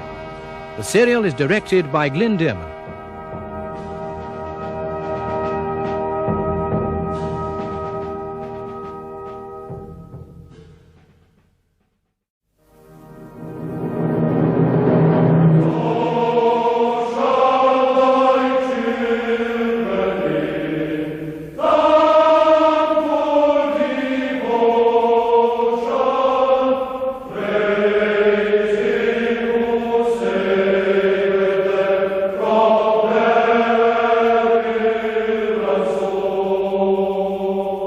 Buckingham Palace Connection, a 5-part serial dramatised for radio by Ted Willis from his own novel, with Maurice Denham as Lord Tremayne, Jeremy Clyde as Captain Tremayne, Joyce Carey as Lady Tremayne, Elizabeth Proud as Meg, Bob Sherman as Major Story, Sean Barrett as Colonel Astakhov, Hayden Wood as Nikolai Dukhoff, and Ted Willis as himself. Part 4, The House of Special Purpose. That was a marvellous dinner, Lady Tremayne. Thank you. I'm glad you enjoyed it. Does it all herself, you know. She's always been a superb cook. Not always, sir. There was a time when... Well, we won't go into that now. I'll leave you 2 men to continue your talk. And don't overdo it, James. Don't tire yourself too much. I should say that he doesn't do that. You find the story interesting, Lord Willis? That's hardly the word. It's absolutely fascinating. Good. I'll say good night, then. Good night. And I'll see you in the morning. Good night, dear. Good night, my dear. Well, we might as well make ourselves comfortable in the armchairs, don't you think? Yes. That's better. Now, where were we? Well, we'd reached the point where you and Colonel Astakhov had arrived on the outskirts of Ekaterinburg on the last stage of your attempt to rescue the Tsar. You were disguised as Soviet partisans. Yes, that's right. And we were fortunate in that one of Astakov's officers, Captain Paul Samarin, was a local man, knew the town well. So we decided to bivouac for the night in an old monastery, and Paul Samarin led the way. You're sure it's not occupied, Paul? I can't be absolutely sure, of course. After the monks left, it was used as a Japanese trading post. But then the Japs left also. It remained empty. Ah, you see the white villa over there, just beyond the trees? But with the red flag flying from the flagpole? That's the one. That was our house. That's where my family lived each summer. The monastery is just ahead, beyond the copse. Wait! Halt the column. Halt! Listen, Paul. Why are we stopped? Listen. It's coming from the direction of the monastery. Damn! But then it could be occupied. Come with me, Paul. We'll reconnoiter. You too, Wojtek. I'll come with you.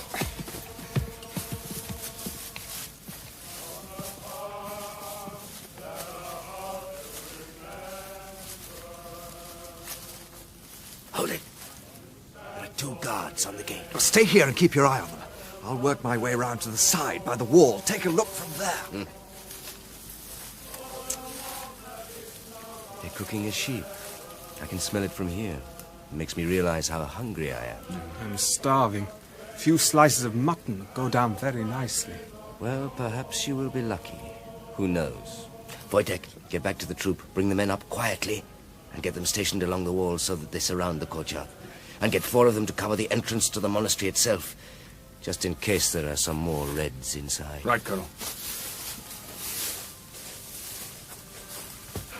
There are 18 men in the courtyard. A regular Red Army unit from the look of it. Their rifles are stacked. Anyone in the monastery building? I can't be sure. I didn't see the commander. He may be inside. And my guess is that most of the men are in the courtyard. Then we ought to be able to pick them off like sitting ducks. We need to take care of those 2 guards first. Quietly, without alerting the others. How? But leave it to me. I'll try a little bluff. Just be ready when I call you. Oh, what the devil is... Shh.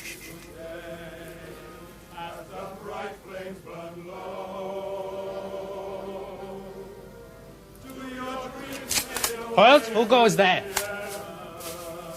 No need for the rifles, brothers. I'm a friend. Where the devil did you spring from? I heard the singing, saw the fire, so I thought I'd pop in and say hello. What's your unit? 9th Partisans. Our main group is down by the crossroads. As a matter of fact, I was wondering if we could scrounge some provisions. We've had a hell of a day. I've got a couple of the men with me. Where? In the copse there. Call them forward. Let's have a look. Oh, Zacha! Paul! Come on out. It's all right. Good evening, brothers. Evening, Tavares. Wait a minute. I know you from somewhere, don't I? Me? Devil take it, yes! You're Samarin, young Paul Samarin. I used to work for you. But I heard you were with the others with the... It's a trick! Quick, get them! But leave him, Colonel. Leave him. He's unconscious. He can't do any harm. Leave him. The only good Red is a dead Red. Oh, my God.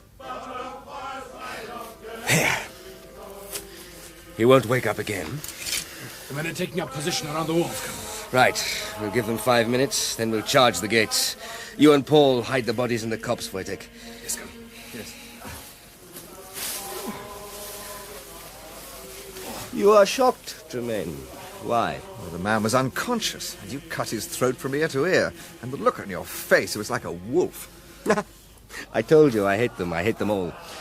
One day I will tell you what they did to my mother and my father and my sister. In Russia, there is no such thing as moderation. We do everything by extremes. Yes, I would like to kill them all, one by one. Lenin, Trotsky, all of them. I would fill the rivers of Russia with their bodies. But it won't happen. Your American friend, Major Story, he was right. The old Russia.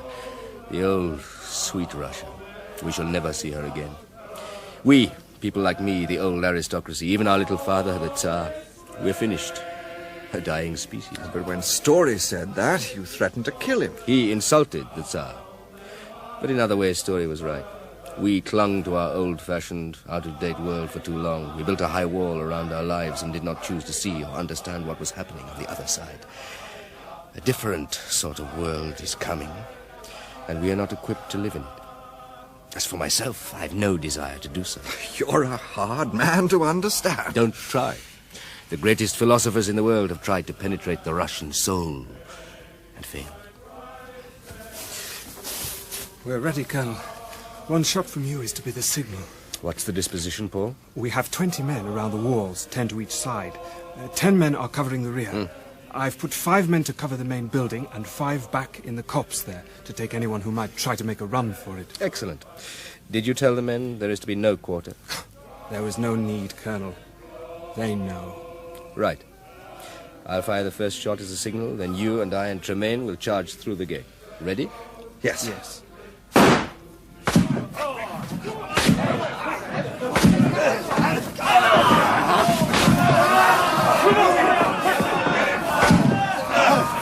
There, coming from the building. 2 men, get them!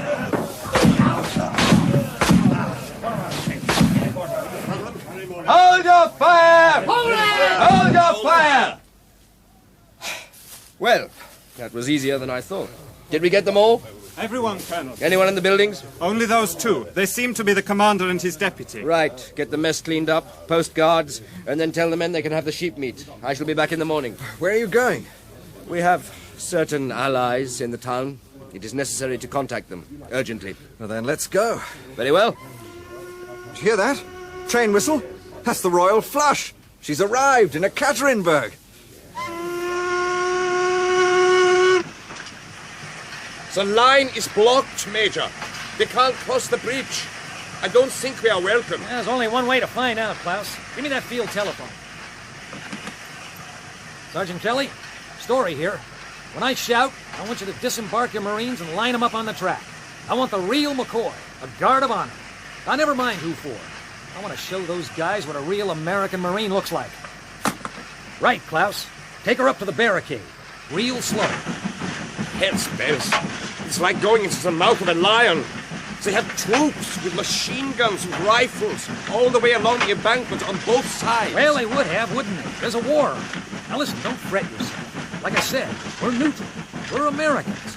And I got a piece of paper right here in my pocket, signed and sealed by Admiral Knight to prove it. You are American. You are looking like an American. You are speaking like an American. This is not the same for me. You are an American sergeant. No argument about that. We enlisted you, Klaus, remember? I hope the Bolsheviks understand this. Listen, if you get yourself killed, I personally guarantee that the government of the U.S. of A. will put in an official protest. Oh, thank you. How do you say it? I am thanking you very much for nothing. Okay, stop here, Klaus. Right.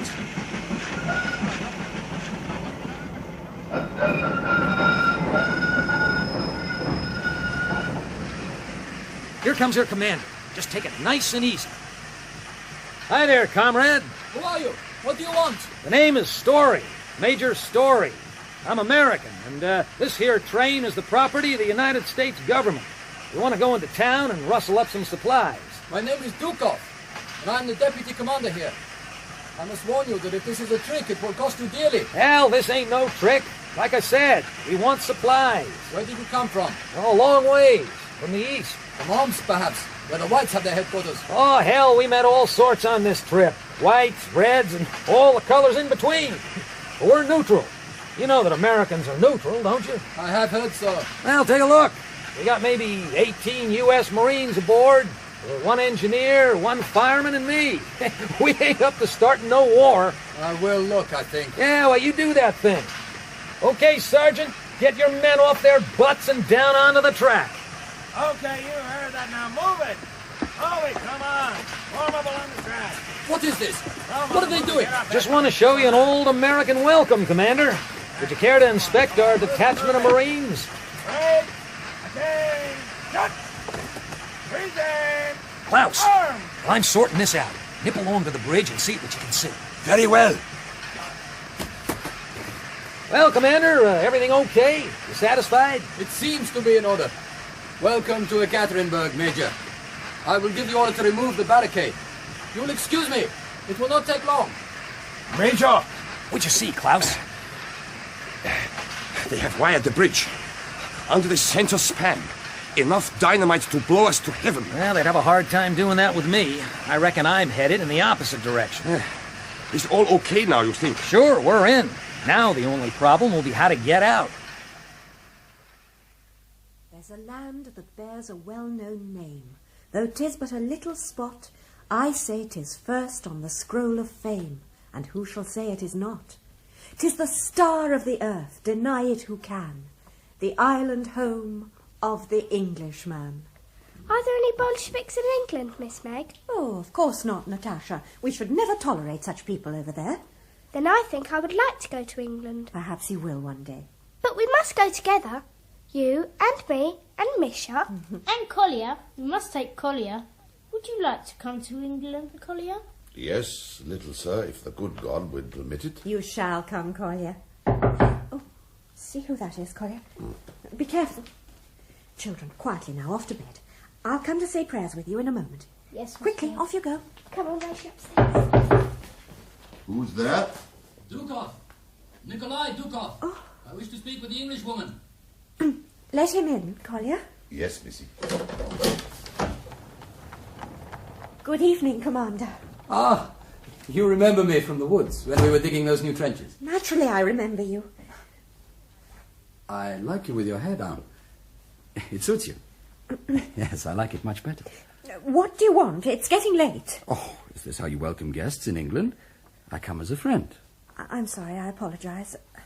I have nothing to offer you except a little cabbage soup. Oh, no, I'm not hungry.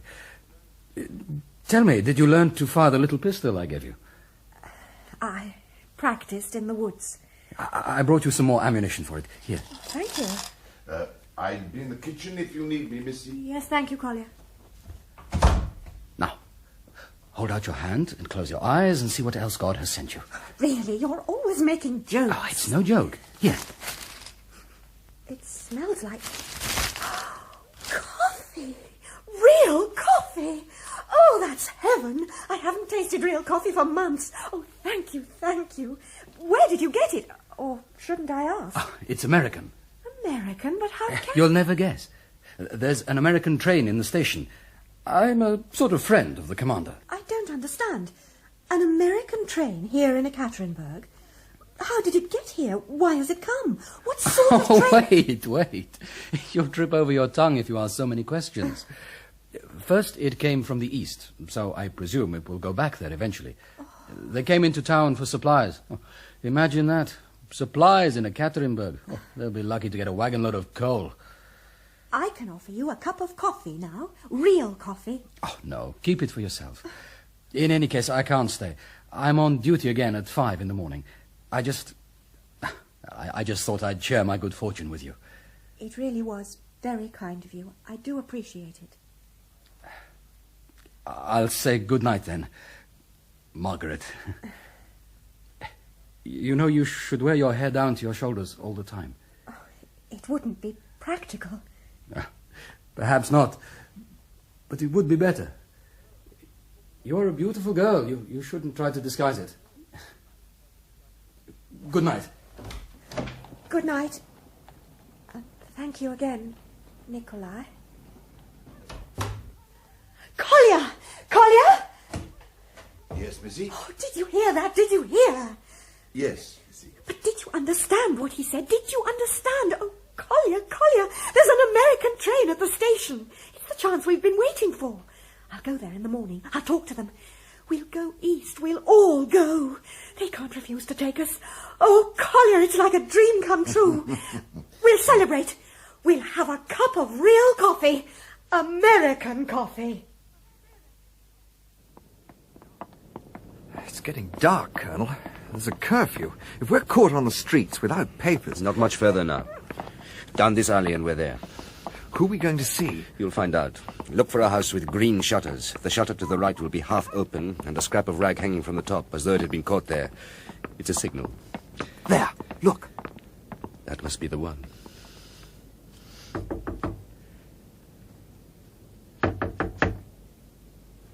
Who is that? Mikhail Tambov. Who wants him? Zakhar Kazakov. Zakhar, it is you, Zakhar, my boy. Let me look at you. Yeah. Who is that you have with you? This is Captain Tremayne, a special envoy from the British government. Tremayne, allow me to present my friend, Mikhail Rombert. No, not Rombert. Here I am, Mikhail Tambov at all times. I'm glad to meet you, Captain Tremayne. You have left it late, but not too late, I hope. You received our messages? Yes, we still have our friends. Your messages come through. You have things prepared? Yes, as far as is possible. I have identity papers and passes for you inside. They'll get you through if you are challenged. Let us go in and talk. One more moment. I have a visitor inside. An important visitor. Who is it? Don't worry, my lad. He is one of ours. One of our best people. He worked for me when I ran the special division of the secret police in Moscow. He can be trusted absolutely. Come in. Oh, by the way, do not be surprised by the uniform he is wearing. Sergo, our friends have arrived at last. Captain Tremayne, Zakhar, allow me to present Special Political Commissar Sergo Mogilov. He came from Moscow 10 days ago. His assignment, which came direct from Lenin himself, is to guard the imperial family. A political commissar? Do not look so surprised, my friend. We have quite a few people working within the ranks of the Bolsheviks. But this is a stupendous piece of luck. I mean that they should have made you responsible for the Tsar. It will make our task that much more easy. I wish that were true, Zakhar. I don't understand. If he's in charge... Let me explain. It is a question of the local situation.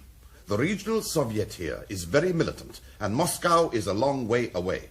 My orders were to move the family north if the Whites threatened Ekaterinburg, or if they are in any danger. Why should Lenin be concerned for their lives? He doesn't give a fig one way or the other. But for the moment, it is in his interest to keep the imperial family alive, as possible bargain encounters with the Germans and the British. But the local Soviet do not see it that way. They want to execute the Tsar, all the family. They have removed the guard I placed on the House of Special Purpose and replaced it with their own men. And they have immobilized my special train. I have protested, naturally, but they simply ignore me. So you see, my friends, the situation is as bad as it can be. The Tsar is threatened from two directions. If the White armies storm the town, the Reds will almost certainly shoot the Tsar and the others simply to stop them being rescued. On the other hand, the Reds may not even wait for that. They could kill them in the next day or so. Well, then we have to move quickly. Have you got everything organized according to the plan I sent you? It is all arranged. Well, how soon can you put your part of the operation into action? I should need at least 24 hours to warn our friends, mobilize the transport and so forth. Well, then we move the day after tomorrow. We may not have that much time. Why do you say that? There is a public meeting in the town tonight, called by the regional Soviet. They may well decide the Tsar's fate there. Will you be present? Of course. Well, I think that Zakhar and I should attend also. Mm-hmm. You said that you have papers to cover us, passes and so forth? Yes, they are here, but is it wise for you to go? Well, if they take a decision about the Tsar tonight, I want to know what it is, how much time we have. Then we had better go. Wait. Before we leave, tell me, how is His Imperial Majesty? All things considered, he is well. Brave and dignified in face of every insult, as you would expect. But I am concerned for his son, the Tsarevich. He has always suffered from hemophilia, as you know, and recently he fell and cut himself badly. The doctor arrested the bleeding, but it has sapped the boy's strength. And the Tsarina and the 4 girls, the Grand Duchesses? The Tsarina behaves strangely. I fear that the strain has disturbed her spirit. She spends much time alone in prayer. When one speaks with her, she is not always coherent. The Grand Duchesses have been brave enough, but, how can I put it, they have little privacy. They are under constant strain. Sergo, the time, the meeting of the Soviet. Yes, I must go. Captain Tremayne and Colonel Kazakov had better follow at a discreet distance. The meeting is in the Anton Chekhov Theatre. If I were you, I should mingle with the crowd and sit at the back. Where will you be? Later on, I mean. After the meeting, I shall go back to my train. I'm living aboard. Or then, if necessary, I will call on you there. Come. I will check that the coast is clear.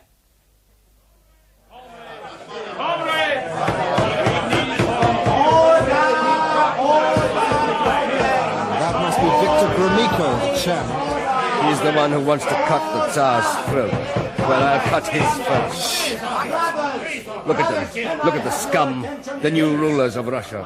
They stink worse than the Pecora Marsh. Will you shut up, you blasted fool? Control yourself, or we'll all be done for. It's hard to keep one's patience. Just try, will you? Comrade Commander Sablin has the platform. Comrades! Brothers! I have just come from the southern front. I will not disguise from you the fact that our position is serious. Ekaterinburg itself is in danger. I make no bones on that score.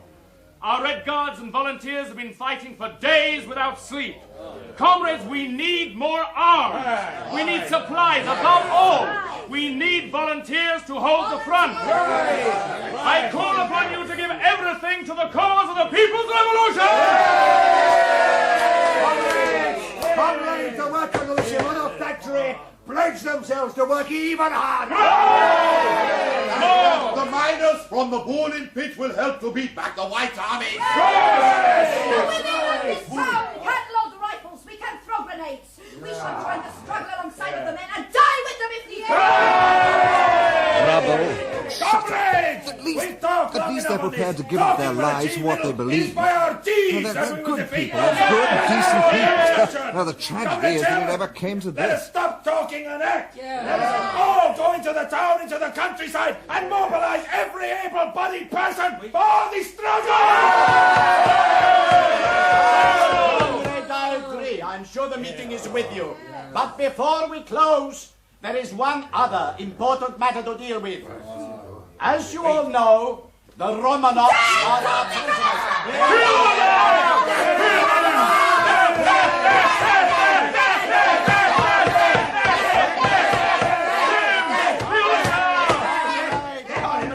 Comrades, thank you. As you know, the regional Soviet sent a request to Comrade Lenin asking that the Romanovs should be put on trial here in Ekaterinburg.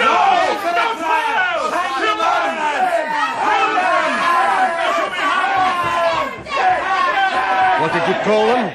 Good, decent people? They're a mob, a rabble. There is no disagreement among us. But these things must be done in a proper, organized, revolutionary manner. I propose that we give Moscow until noon tomorrow to reply. If we have no answer to our request by then, I further propose that the Romanovs be brought immediately before the People's Tribunal for Revolutionary Justice for trial and sentence.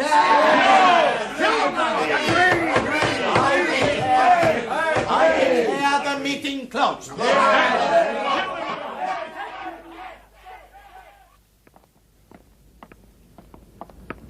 Phew, it's a relief to get out in the street. It's like an oven in there. It's worse, far worse than we thought. I'm going to the monastery to get the men. Oh, now ease up. Take it easy. Take it easy. You heard what they said in there. We have until noon tomorrow, if that. I wouldn't trust them to wait that long. God in heaven, man, you heard them baying for blood like a pack of hounds. Quiet. Patrol. Let it pass.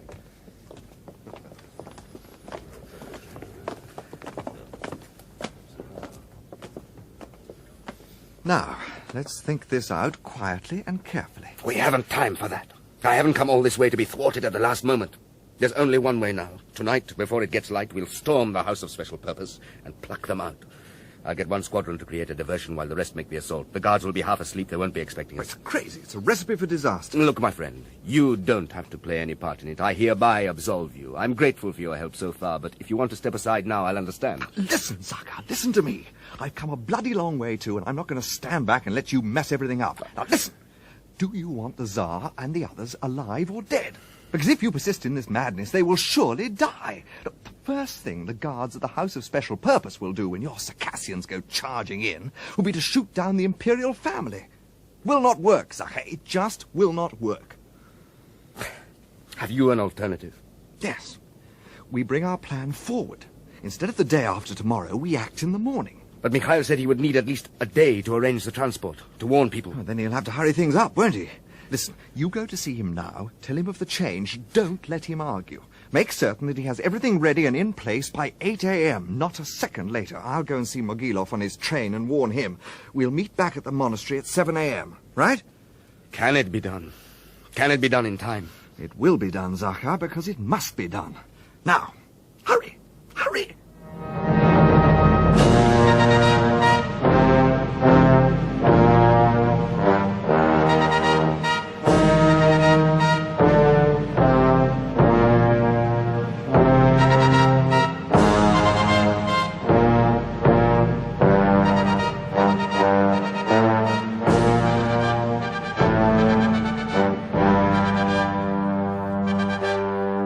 In The House of Special Purpose, Part 4 of the Buckingham Palace Connection, dramatised for radio by Ted Willis from his own novel, Ted Willis played himself. Maurice Denham was Lord Tremayne, Jeremy Clyde, Captain Tremayne, Joyce Carey, Lady Tremayne, Elizabeth Proud, Meg, Bob Sherman, Major Story, Sean Barrett, Colonel Astakhov, and Hayden Wood, Nikolai Dukov.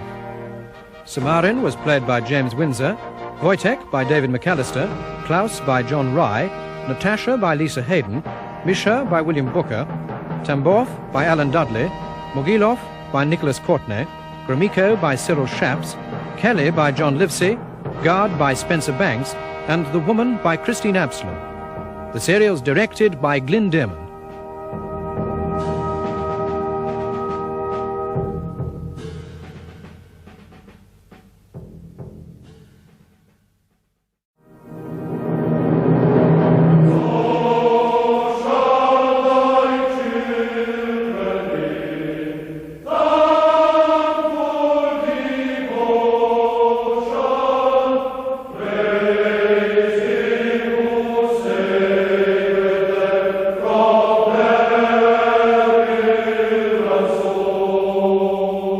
Buckingham Palace Connection, a 5-part serial dramatised for radio by Ted Willis from his own novel, with Maurice Denham as Lord Tremayne, Jeremy Clyde as Captain Tremayne, Joyce Carey as Lady Tremayne, Elizabeth Proud as Meg, Bob Sherman as Major Story, Sean Barrett as Colonel Astakhov, Hayden Wood as Nikolai Dukov, and Ted Willis as himself.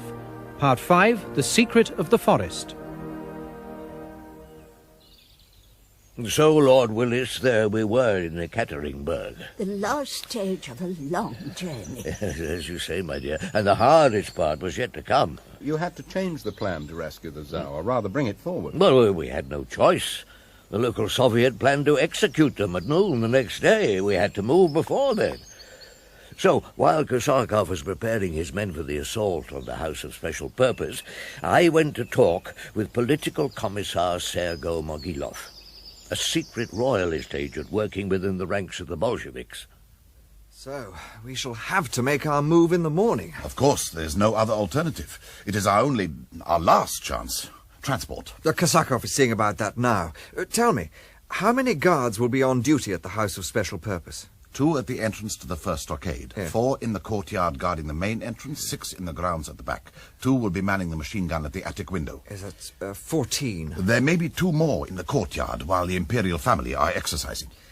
Does the Tsar know? I mean, does he know that you're a friend? No. He believes I'm a Red.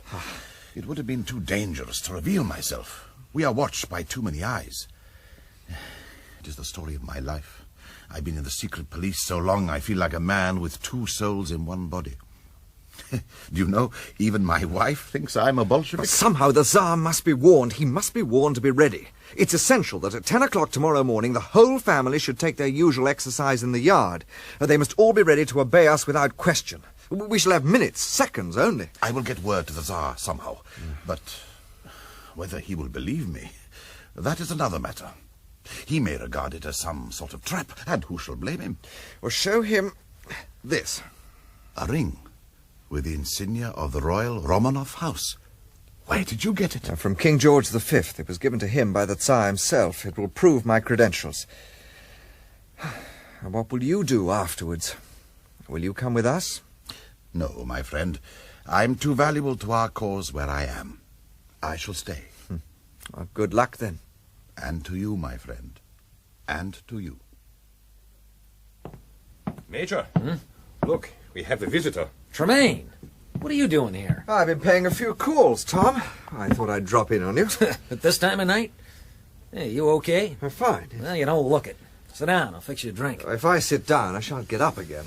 So, when are you going to collect your parcel? Tomorrow, in the morning. Tell me, Tom, what time were you planning to leave Ekaterinburg? You tell me. Well, could you make it, say, around 10:15 in the morning? Why, you son of a bitch.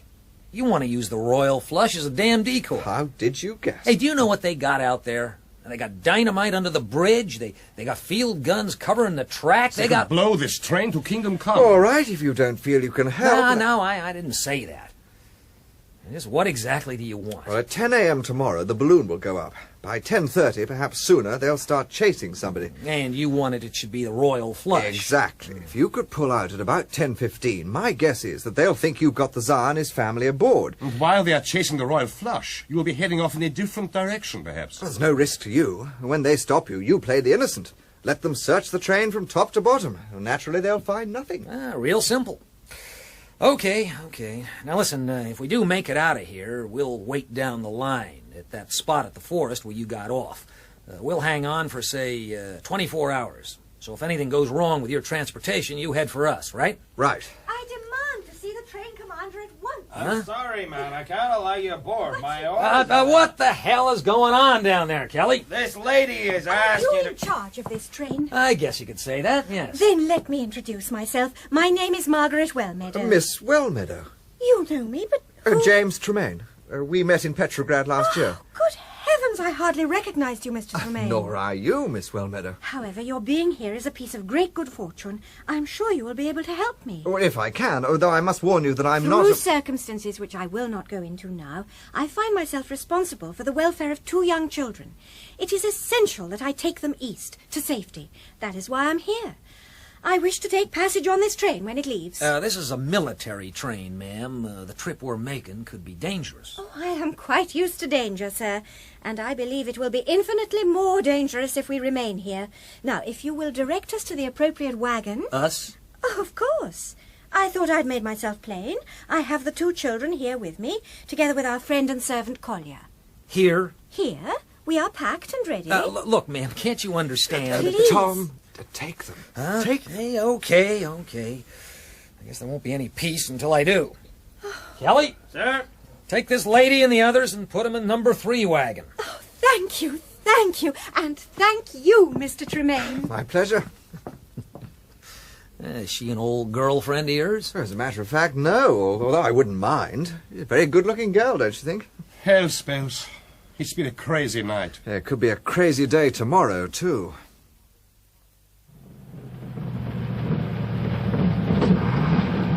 This will do. Stop here, Paul. Now, the 2 sisters from the convent should be here at any moment. They pass along this road into town. What are we to do? Kidnap them. Mother of God! Kidnap 2 holy sisters! It's in a good cause, Paul. God will approve. And of course we shan't hurt them. All the same, I think... Shh. Here they come. There we are, sisters. A nice, clean, comfortable room. We shall only keep you here for a couple of hours, no more. This is outrageous. An outrage. The food we were carrying, that was for the Tsar and his family. We were on our way to the House of Special Purpose to deliver it. Don't worry. We will see that it is delivered. Now, one other thing. I'd like you to take off your clothes. What? We shall do no such thing. No such thing. Your headdresses, veils, robes, and shoes. That's all. You may keep the rest. Most certainly not. Never. I'll give you 2 minutes, sisters. If you're not out of those habits by then, I'll send in 4 men to strip you.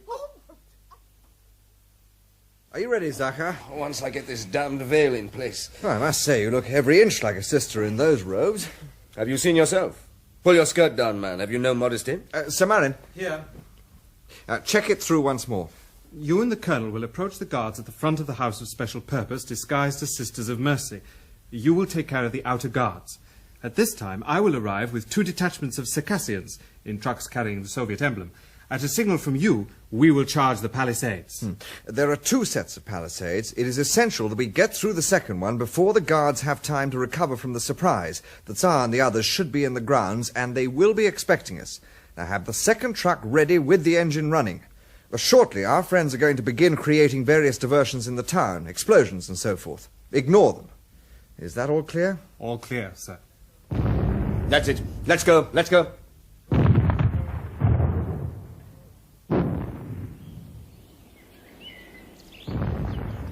There's another one. What do you make of it, comrade? Perhaps the Whites have broken through. They wouldn't leave the Tsar and the others in this house if the Whites were near. Here come the two sisters from the Convent of the Resurrection. They may know something. What would they know, you fool? Look, there are a couple of trucks, full of our troops. They're drawing up here. What the devil's going on? With this trouble in the town, they may have sent reinforcements to guard the Tsar. Or they may even have come to take him away. Ah, sisters, good day to you. Good morning. Have you heard anything about trouble in the town? All these explosions? Wait, hold it. There's something funny going on here. You're not the regular sister. Keep quiet, you red bastard. Move a muscle and I'll let you have this knife in the guts. No. Stand naturally. Those machine gunners in the turret room. Call them down here. Nice and easy now. It's a trick! Fire, comrade, fire! I warned you. Okay. Forward. Come on, somebody! Forward! Come on, forward!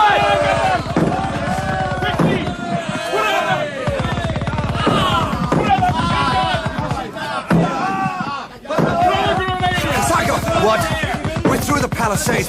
We'll never make it across the yard to the house as long as that machine gun keeps going. We have to get through. Cover me. I'll try to get onto the roof and deal with the machine gun from there. Now, you round up the Tsar and the others. When I've cleared out the machine gun, make a run for the trucks. The Tsar and the Tsarevich must be in the house. I can see the women sheltering under the lee of the wall, but I can't see the Tsar. But I'll find him. Now, cover me.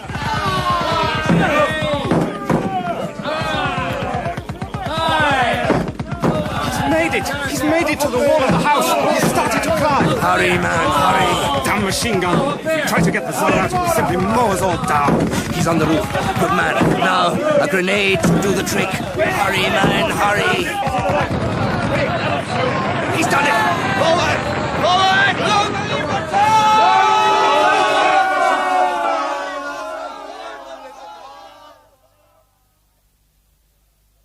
We finished off the guards. So what about your men? Our losses were heavy. And the Imperial family? We're taking the Tsarina and the Grand Duchesses to the trucks. But where's the Tsar and the Tsarevich? Well, I've searched the upper rooms. There's no sign. And I've been through all the rooms here on the ground floor. What the devil could... Wait! Listen, listen. It's coming from the cellar. The Tsarevich has a dog. Quick, down these stairs.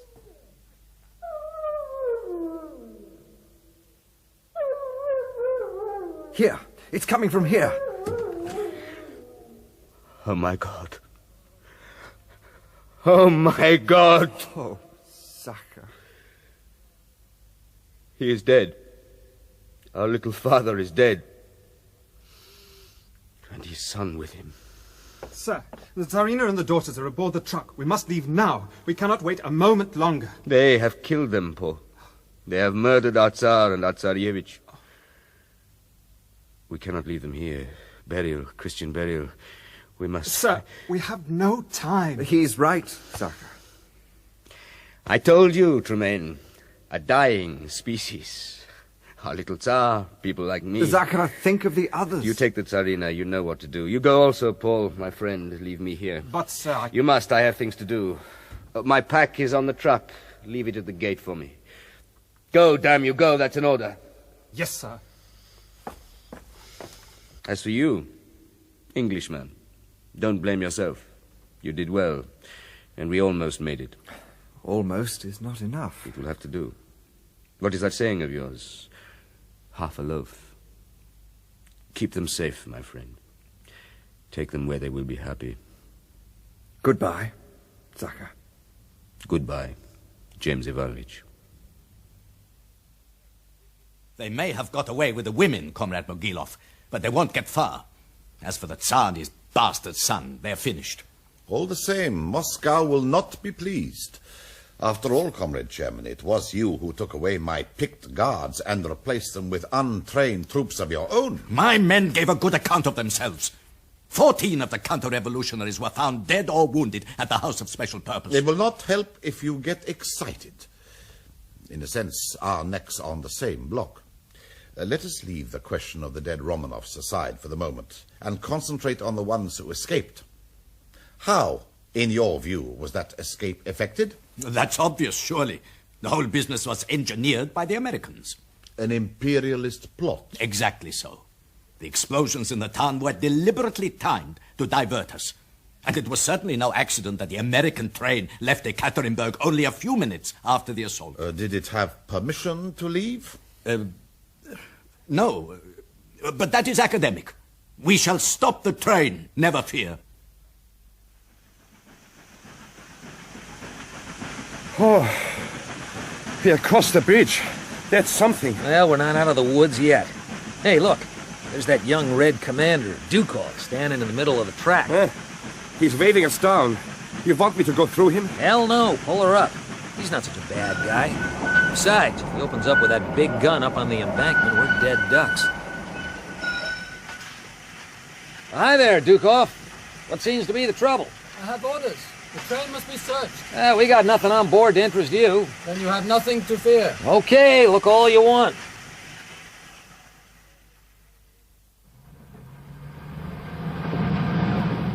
How far are we from Krasno now, Paul? 2 miles at most. Go on until you find some cover, then stop. We won't take any chances. I want you to send a small patrol into Krasno to check. Perhaps you better go yourself. To check what? But go to the house of Andrei Putilov. It is a low white house on the river next to the boatyard. I'm told it's easy to find. Putilov will be expecting you. He is arranging for a boat to take the Tsarina and the others up the River Ob to rendezvous with the British ship. Tell him we'll bring the women in right away. I want to get them moving upriver by early afternoon. It will be done, Gent Ivanovich. Why are they taking so long searching the train, Klaus? They are searching everything. Hell's bells. Look, they have found that English lady. I knew she'd be trouble. I better go see what's happening. But you cannot do this. I am simply taking the children to safety. You have no authority to travel. Oh, does that matter when children are involved? Well, what's wrong, Commander? This woman, the man Kolya, and the 2 children have no authority to travel, no permit. Well, I can explain that. I gave him permission. You see, this lady's kind of a friend of a friend. You understand? It is not permitted. She must come back with me and bring the children also. I can't. Oh, please. Nikolai, I thought you were a friend. It is not a matter of friendship. Look, could I speak with you for a minute alone? Sure thing. I'll get back to the locomotive. Holler if you need me. Thank you. Margaret, Yes? why do you wish to leave? Nikolai, you must know that. I want to get home to my own country. I want to settle the children with their uncle in America, or with someone who will see to their future. I want to get away from war and fight. It won't last forever. Peace will come. Then a new life. A free, wonderful life. Listen, please. It's terrible to have to speak like this here, but I really have no choice. You understand? No, I don't really understand, but I shall try to. In normal times, friendship, all that sort of thing, can develop naturally, grow at its own pace, so to speak. And then when the moment is ripe...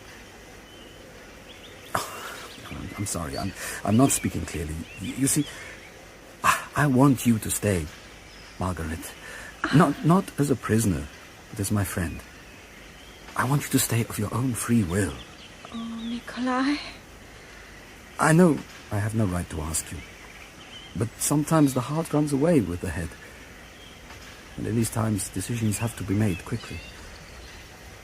I ask you sincerely, please to stay. Comrade Commander! Comrade Commander! Yes, what is it? A dispatch from Commander Sablin. The Czechs have broken our lines along 6 miles of the southern front. We are ordered there at once. I'll give the order. I'll be with you in one moment. Yes, sir. Margaret, I'm sorry. It seems... Please forgive my foolishness just now. Oh, it was not foolish. I allowed my subjective feelings to... Well, they say all things are for the best. Make a good journey, Margaret. You mean we can go? Yes. Yes. You can go. What will you do now, James Ivanovich? There was no sign of Putilov, you say? Hardly anyone around. But one old boatman said that Putilov and his family were taken by the Reds yesterday, and they sunk his entire fleet of boats. And that's that. So what will you do? But we can't stay here. Well, there's only one thing for it. We'll just have to take Her Imperial Majesty and the 4 Duchesses south to pick up Major Story and the Royal Flush. It'll be waiting at the point where we disembarked the other day. Can you lead us there? Of course.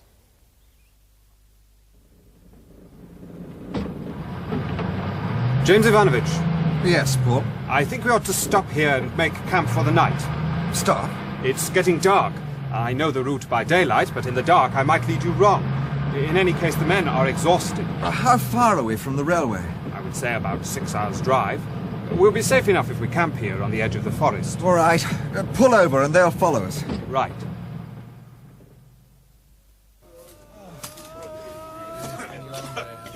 Guards are posted. Get some rest, James Ivanovich. There's nothing more you can do until the morning. What's that noise? The Tsarina, the Empress. She is not herself. It's bad. There's a strange sickness there, sort of mania. After what they've been through. That's not surprising. It's odd, but I find it hard to think of them as, well, royalty. They seem sort of reduced. Just 5 more poor, helpless women. Get some rest. I'll call you. James Ivanovich, wake up, wake up! What is it? The Tsarina. What about her? She's gone. And the 4 Grand Duchesses have gone with her. Have you searched? Of course. No sign. How could this happen? What were the bloody guards doing? What could they do? The Tsarina said they wished to go into the forest. The guard assumed that it was for a call of nature. He didn't dare to ask. But didn't he follow them? Follow the Empress? How is that possible? One must have a certain respect. Well, damn the respect! How long have they been gone? An hour. Oh, good God, why didn't you wake me before? We've been searching. The men are still searching. We've got 8 hours, give or take a few minutes, before Major Story gives us up and moves off with the Royal Flush. They've been found. A single shot. That was the signal. It came from over there. Come on, come on. There. The small clearing. Oh, my God. Wojtek, what has happened here? We found them 5 minutes ago, sir. The Empress and 2 of the Grand Duchesses, Titania and Maria. The Empress is dead. Dead? Her Highness the Grand Duchess Maria said that the Tsarina suddenly collapsed, as if her heart had given out. The other 2 Grand Duchesses, Anastasia and Olga. They are not here. They have gone. What a day. What an accursed day. His Imperial Majesty, the Tsarevich, and now Her Majesty. We must try and find the 2 missing girls, Paul. Look at her face. Look at the face of the Empress. She is at peace. At last. We shall bury her here, in the freedom of the forest. Jesu most sweet. O glory of the apostles. O Jesu mine, lauded by the martyrs, Jesu save her. Jesu our Saviour, most beautiful, have mercy upon her, who dost come to thee, and make her worthy of the joys of heaven. O Jesu, lover of mankind.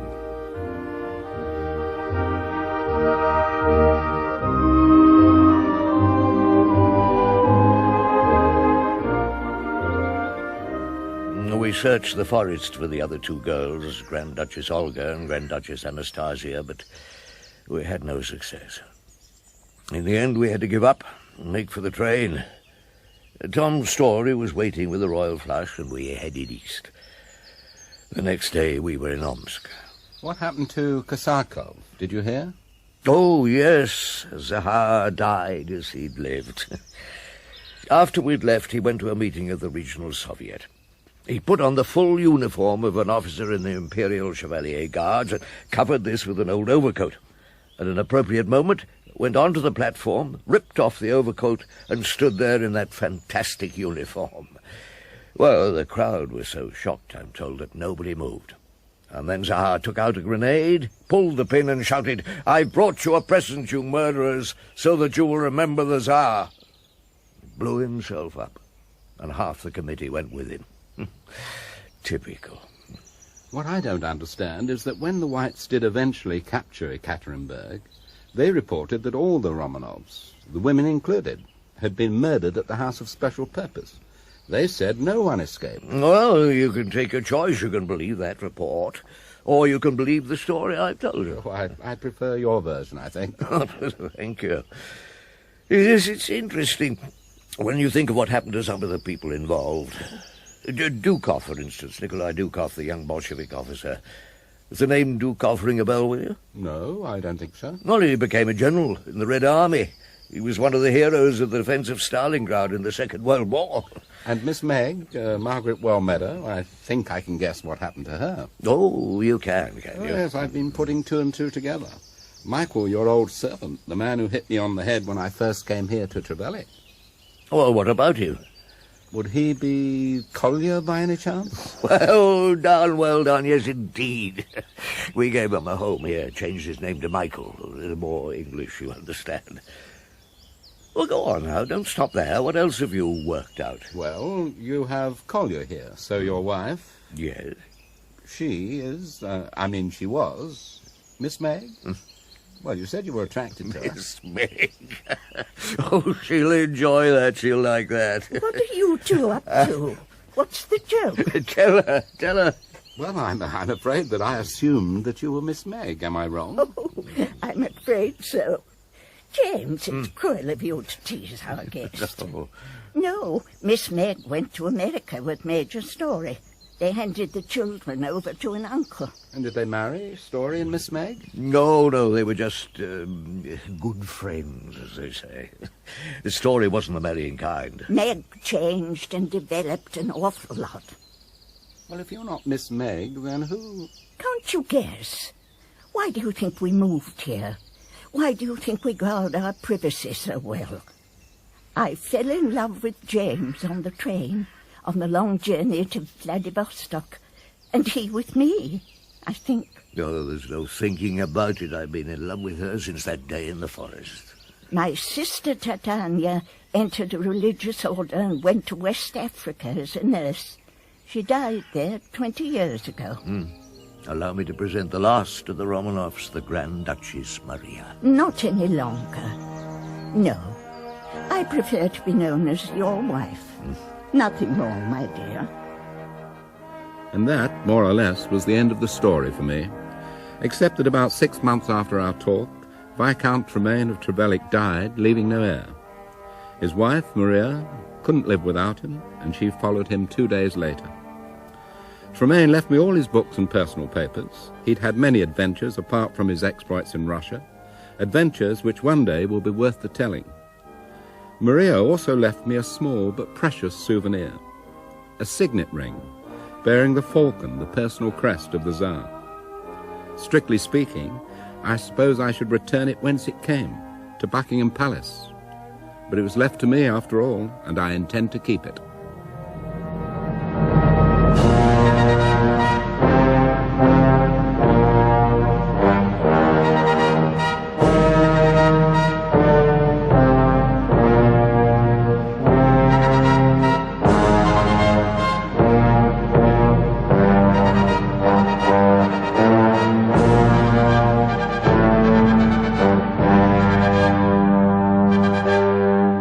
In The Secret of the Forest, Part 5 of the Buckingham Palace Connection, dramatised for radio by Ted Willis from his own novel, Ted Willis played himself. Maurice Denham was Lord Tremayne, Jeremy Clyde, Captain Tremayne, Joyce Carey, Lady Tremayne, Elizabeth Proud, Meg, Bob Sherman, Major Story, Sean Barrett, Colonel Astakhov, and Hayden Wood, Nikolai Dukov.